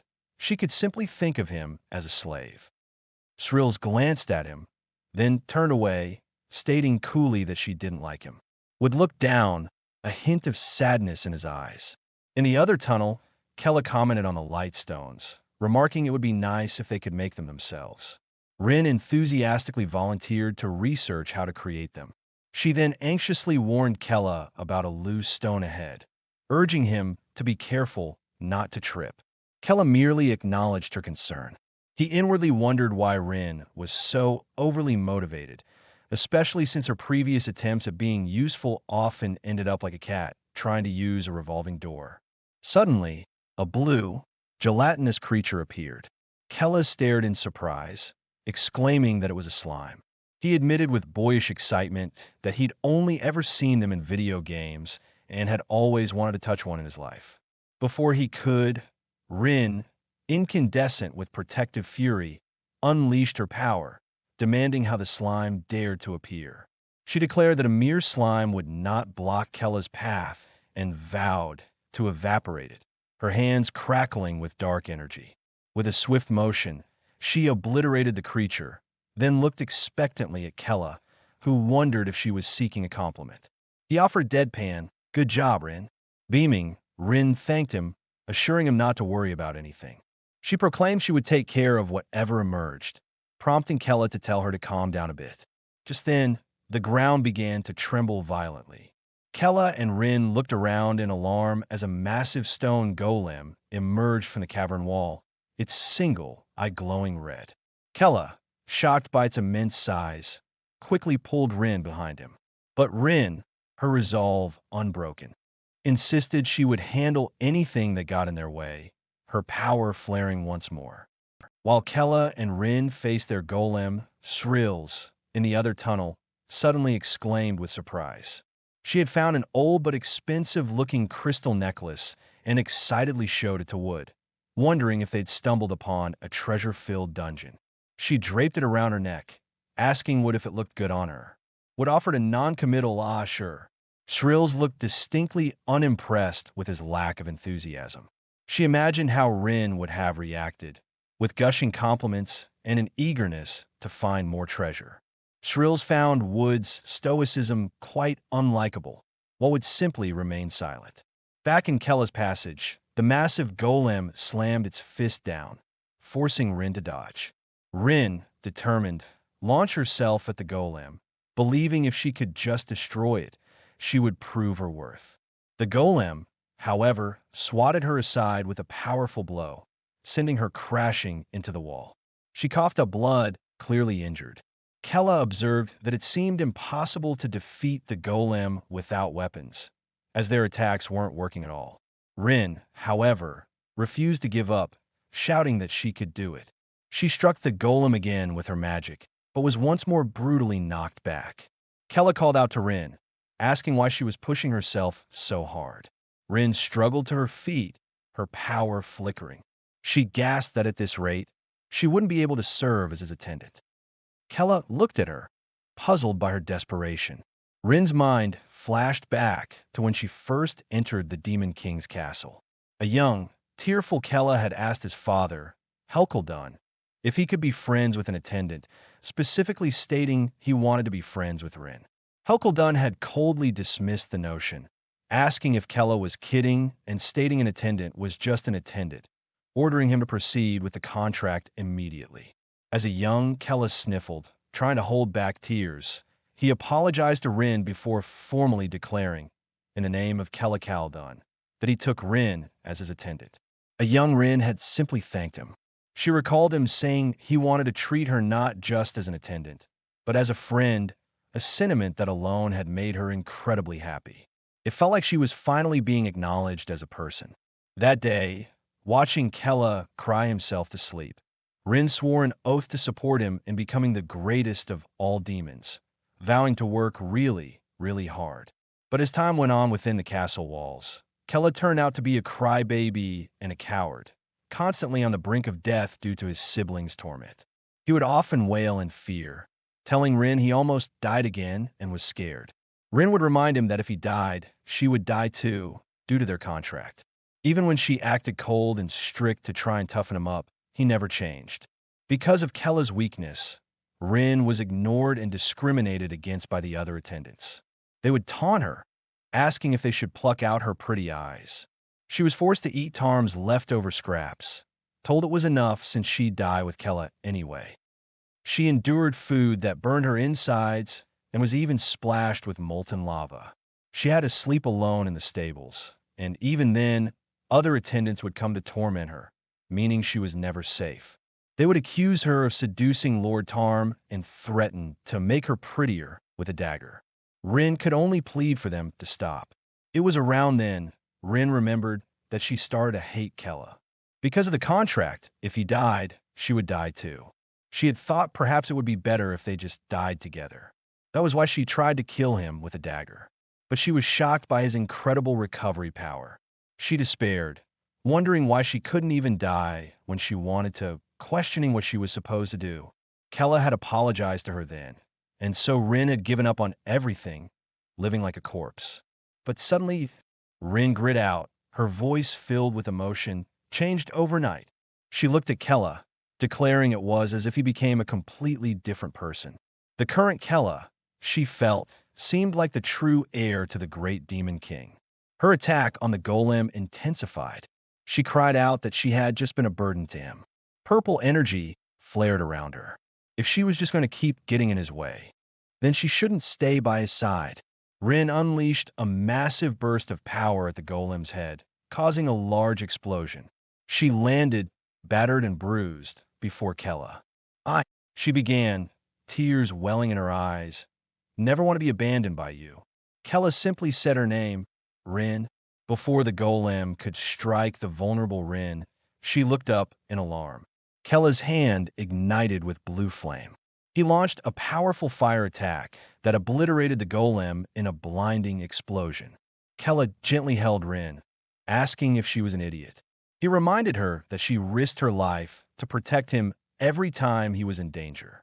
Why, he asked, would he ever abandon an attendant like her? Rin looked up at him, whispering, Lord Kella. Kella grinned, telling her that even if she tried to run away again someday, he wouldn't let her go, so she shouldn't regret this choice. Rin sniffled, then broke down, wailing and hugging Kella tightly. Kella held her, reflecting that he now possessed the memories Rin had shared with him. Her feelings were genuine. For the future's sake, he resolved he had to make Rin the strongest attendant. As Shrills and would entered the first large chamber of the cave, she noted its surprising width. Spotting a glittering diamond bracelet, Shrills excitedly thought of showing it to Rin. When Wood called her name, she defensively told him she wasn't giving it to him, especially since he seemed utterly uninterested. Wood, his gaze steady, asked if she really didn't know what it was, or if she was just pretending. Confused, Shrills looked down at the bracelet, which suddenly glowed and clamped shut around her wrists, binding them together. She cried out in shock, struggling against the magical restraint. A monstrous shadow emerged from the darkness, and Shrills gritted her teeth in disbelief. She recognized the arachnid creature as a treasure spider, horrified that something like that was hiding there. She turned to Wood, realizing the bracelet was bait, a fact he seemed to have suspected. Enraged, Shrills demanded to know why he hadn't stopped her. Wood explained calmly that he assumed a commander like her would obviously know what it was, so he was just watching to see what her plan was. He thought she must have had some other strategy in mind. Frustrated, Shrills realized that while the monster was normally nothing to her, she had let her guard down and now couldn't even summon her staff. Deciding she could only trust Wood, she bluffed, claiming she had pretended to be caught just to test his strength. Wood simply asked if she was testing him. Shrills, doubling down, challenged him to act now that she was caught by a bracelet connected to a web. Wood drew his dagger, stating he would free her from the bracelet, and moved to cut it. Shrills frantically warned him that treasure spiders put a barrier on their webs that couldn't be broken by physical force. As Wood paused, the spider spat a glob of bright green acid. He quickly tackled Shrills out of the way, warning her that she would melt if the acid touched her. As they dodged, Wood noted that being in a cave meant there were no roots for him to use. Shrills, growing desperate, yelled that if she could just use magic, she could kill the monster in one hit. So he needed to do something about the binding. The spider spat another stream of acid, and Wood pushed her out of the way again. The monster then lunged with its sharp legs, knocking Shrills to the ground. She cursed the creature, realizing it was targeting her because she was trapped by the barrier. The spider loomed over her, its legs poised to strike. Shrills cursed her helplessness against such a monster. Suddenly, Wood was there, taking the spider's blow for her. He reminded her that she said she could defeat it in one hit if she could just use her magic, and as she directed, he would do anything he could. He grabbed a piece of the spider's slimy blue web, stabbed himself in the arm with his dagger, coating the blade, and then sliced through the magical bracelet. Shrills felt her hands come free, staring in shock. The spider shrieked and lunged at Wood, who was brutally slammed into the cave wall. Shrills cried out his name in horror.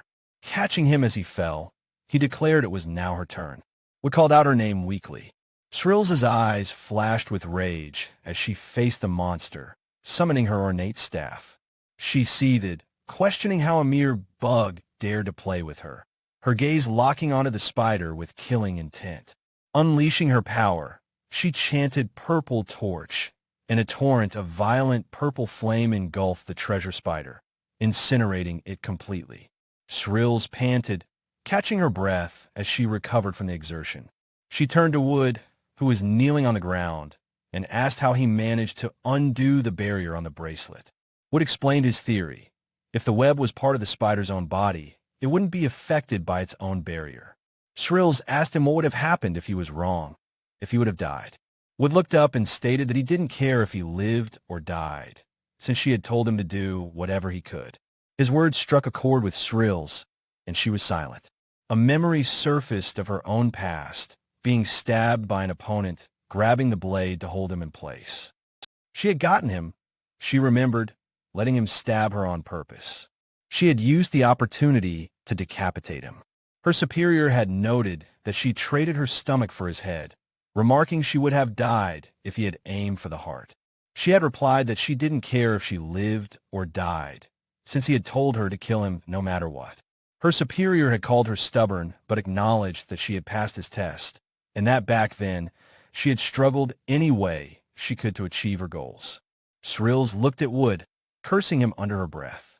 He always had an expression of indifference on his face, but she realized he was just the same as she was back then. This child had put his life on the line to protect her. "You pass," she declared, her voice firm. "Sorry?" Wood asked, confused. She would accept him as a comrade. Wood's eyes widened slightly in surprise. Shrills then looked at him with stern intensity, telling him not to die so easily. "That," she said, was an order. Wood stared at her for a long moment before kneeling, agreeing to keep that in mind. The two weary groups finally converged in a large, pillared chamber. Kella called out to Shrills, just as she expressed alarm at Rin's disheveled state. When they met, Kella asked about Wood's injuries. The dark elf assured him that Shrills had already cast a healing spell. Shrills, however, rounded on Kella, furious that he had let Rin get hurt on his watch. Rin quickly took the blame, explaining that she had insisted on fighting alone. Kella shot back, pointing out Wood's own injuries and asking Shrills what she had done to him. He guessed they must have fought a treasure spider, but Shrills corrected him, stating they had battled a golem. The revelation that both a golem and a treasure spider occupied the same dungeon was unusual, making Shrills suspect a hidden secret. She decided to heal Rin first, instructing her and Wood to rest while the magic took effect. Kelly used the moment to inspect their surroundings, noting the architecture was an odd mix of Demon King castle design and human techniques. His gaze settled on a large, imposing statue and the suspicious-looking box it stood upon. Rin's eyes lit up with greed at the sight, wondering aloud if it was a treasure chest. Shrills, sharing the sentiment, agreed enthusiastically and announced they should open it right away. But as she approached, the statue's eyes began to glow ominously. Kella sensed the danger immediately, shouting for them to get down as he unleashed a mana-infused arrow. The arrow intercepted a beam of energy that shot from the statue's eyes, saving Shrills from a blast. Both she and Rin were in disbelief that the chest was a trap. Kella chided them, pointing out that it was a classic "it's a trap" scenario they had walked right into. The statue fired again, forcing Shrills to leap out of the way. Rin and would try to stand and help, but Kella ordered them to stay back, telling them they would only get in the way until they were fully recovered. While Rin hesitated, Wood calmly agreed to follow the order. Rin looked at the newbie, annoyed by his compliance. Wood simply explained that Shrills had ordered him not to die easily, so he would follow Kella's command to focus on recovery. Frustrated, Rin conceded that she couldn't argue with his logic. She urged Kella to hold out until they were ready to fight again. Kella quickly formed a plan, telling Shrills he would draw the statue's attention while she attacked its main body. His mana arrows, however, fizzled against a hexagonal barrier that appeared around the stone figure. Shrills launched a fireball, but it too was stopped by the shield. She was stunned that the statue could use both barrier and attack magic at once. Kella wondered how such a thing was possible. Shrills theorized there were two possibilities. Either a powerful mage had preloaded the spells, or something was inside the statue actively casting them. At this, Kella immediately asked Wood to scan the statue's inner structure. The dark elf confirmed that the statue was hollow. This meant there was a high chance someone was hiding inside. Shrills declared they had to break the barrier first, telling everyone to use whatever they could. Kella felt a surge of desperation, knowing even Shrills' magic wasn't breaking through. As if on cue, the ground began to rumble. Stronger golems than the one they had faced before rose from the stone floor. From the shadows behind the statue, another creature emerged. It was a massive, terrifying version of a treasure spider, and Shrills realized with dread that it must be the mother of the one they had fought earlier. She unleashed a purple torch spell, but the attack barely fazed the gigantic beast. Realizing her magic wasn't working, the mother spider lunged. Shrills cursed their enclosed location, which prevented her from using a wide-area spell, and yelled at Kella for ideas. Kella was busy fending off a golem's heavy blow. He knew he could end this easily by unleashing his father's full mana, but doing so would instantly alert the Talcan of White to their location. As he struggled with the decision, a thought struck him. He looked back at the magical statue, a new idea forming in his mind. A flash of insight struck Kella. Amidst the chaos, he noticed something strange about the statue. He realized its magical attacks had ceased the very moment the monsters appeared. Shrills, fending off a golem, came to the same conclusion, questioning if the statue's magic was now being used to control the beasts. Kella recalled the timing. The monsters had burst forth right after Shrills declared they needed to destroy the statue. He theorized it had summoned them as a last-ditch defense. Destroying it was now their absolute priority. He yelled for Shrills to buy him time. Though confused by his plan, she complied, erecting a massive firewall. Kella dashed past the flames, his mind racing with a new theory. If the statue was busy controlling monsters, its defensive barrier must be down. He gambled, launching himself directly at the statue. The stone cracked and gave way, sending him tumbling inside. Shrills stared in disbelief, stunned that he had just broken through the statue like some kind of crazed battering ram. With Kella inside, the golems lost their master and immediately turned on Shrills, who was shocked by their sudden charge. The giant spider, however, ignored her completely, scuttling towards the hole in the statue. Rin pointed this out and would surmise that only the spider could fit through the opening. The remaining golems then swiveled towards the injured pair. Rin grit her teeth, declaring they had a fight. She pushed herself to her feet, but Shrills warned her not to be reckless. The red-haired mage braced herself, creating a shield to hold back the stone guardians. She told a worried Rin that for now, they had no choice but to trust Kella. Inside the statue's hollow core, Kella spotted a small, bat-like creature clinging to the ceiling, the true controller. He drew his mana bow, believing its destruction was the key. But before he could fire, a thick stream of webbing shot up from the opening below, instantly immobilizing him. He cursed his luck, now completely trapped.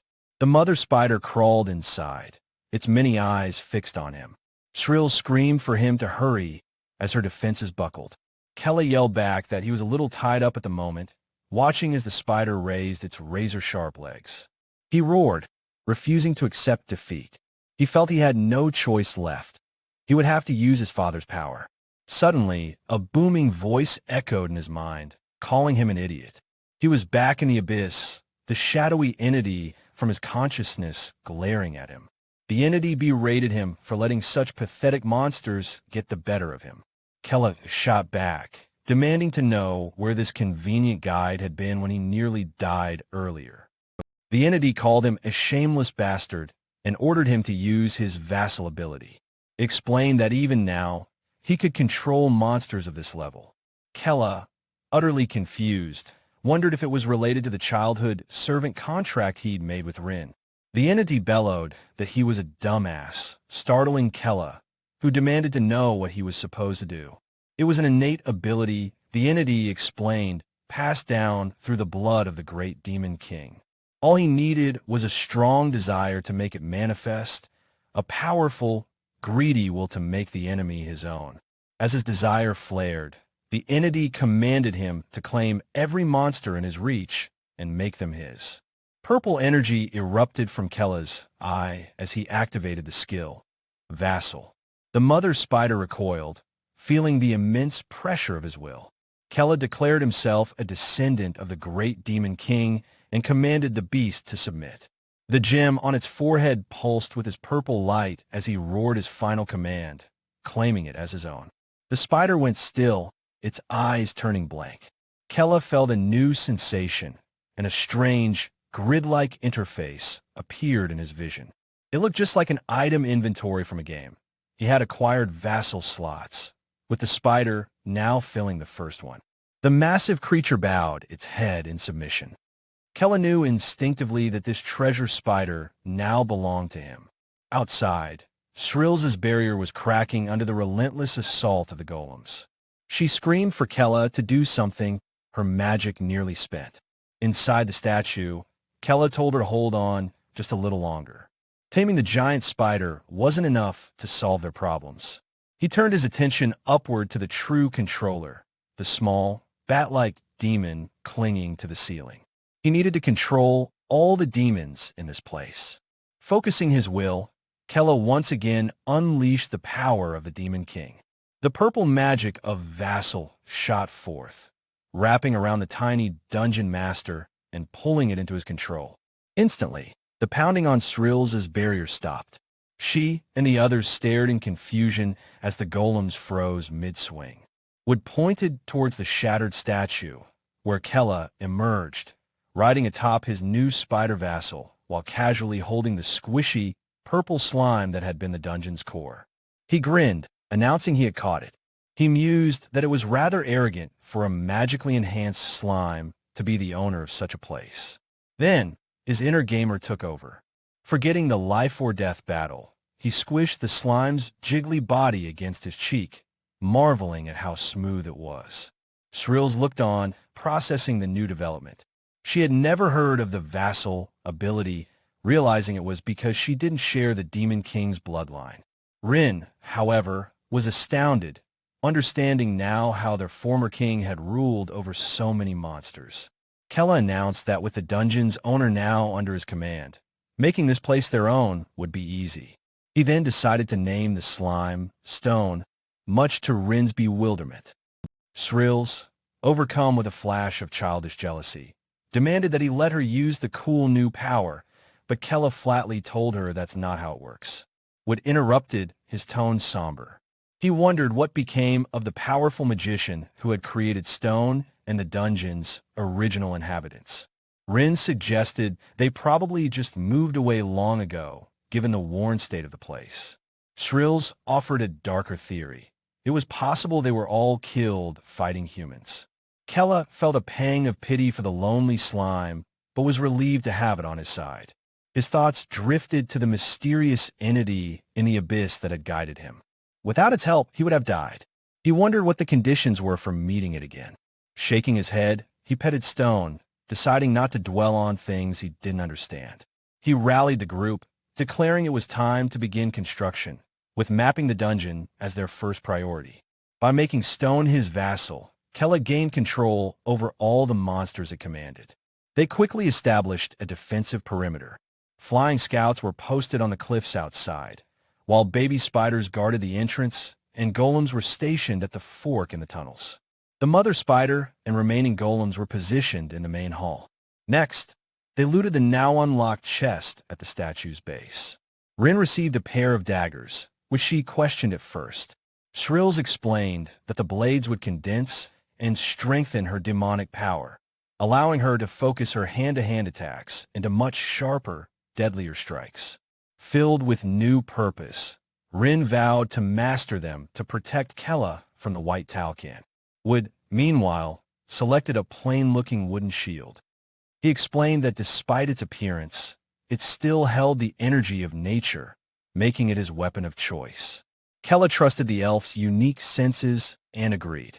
Sril's, for her part, took a simple grimoire that seemed to hold no special magic. When it was Kella's turn, Sril's pointed to a large, imposing greatsword, insisting it was the strongest weapon there.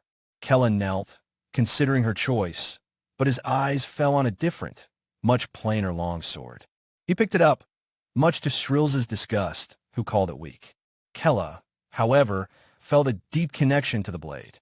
It was almost identical to the sword he had used in his past life as a gamer. With their new gear equipped, they began building their base using a map Kella had drawn. The land was barren, so they made construction materials from dirt, stone, and water. Wood provided the architectural knowledge, and Sril's used her magic to combine the materials and shape the structures. The result was a unique dungeon that blended the styles of the Earth Demons and the city of Arsal. It was a crude fortress born from poor conditions, but it was theirs. Kella looked upon his creation, a grim smile on his face. It was his first dungeon, but he knew it could very well be his last. Later, he found a gilded birdcage for Stone, asking his new vassal if it liked its new home. The slime jiggled happily, and Kella grinned. He thought that if they could just avoid the Talcan, this life wouldn't be so bad. But high on the mountain peaks outside, under the light of the twin moons, a shimmering blue butterfly came to a silent rest. It had found them,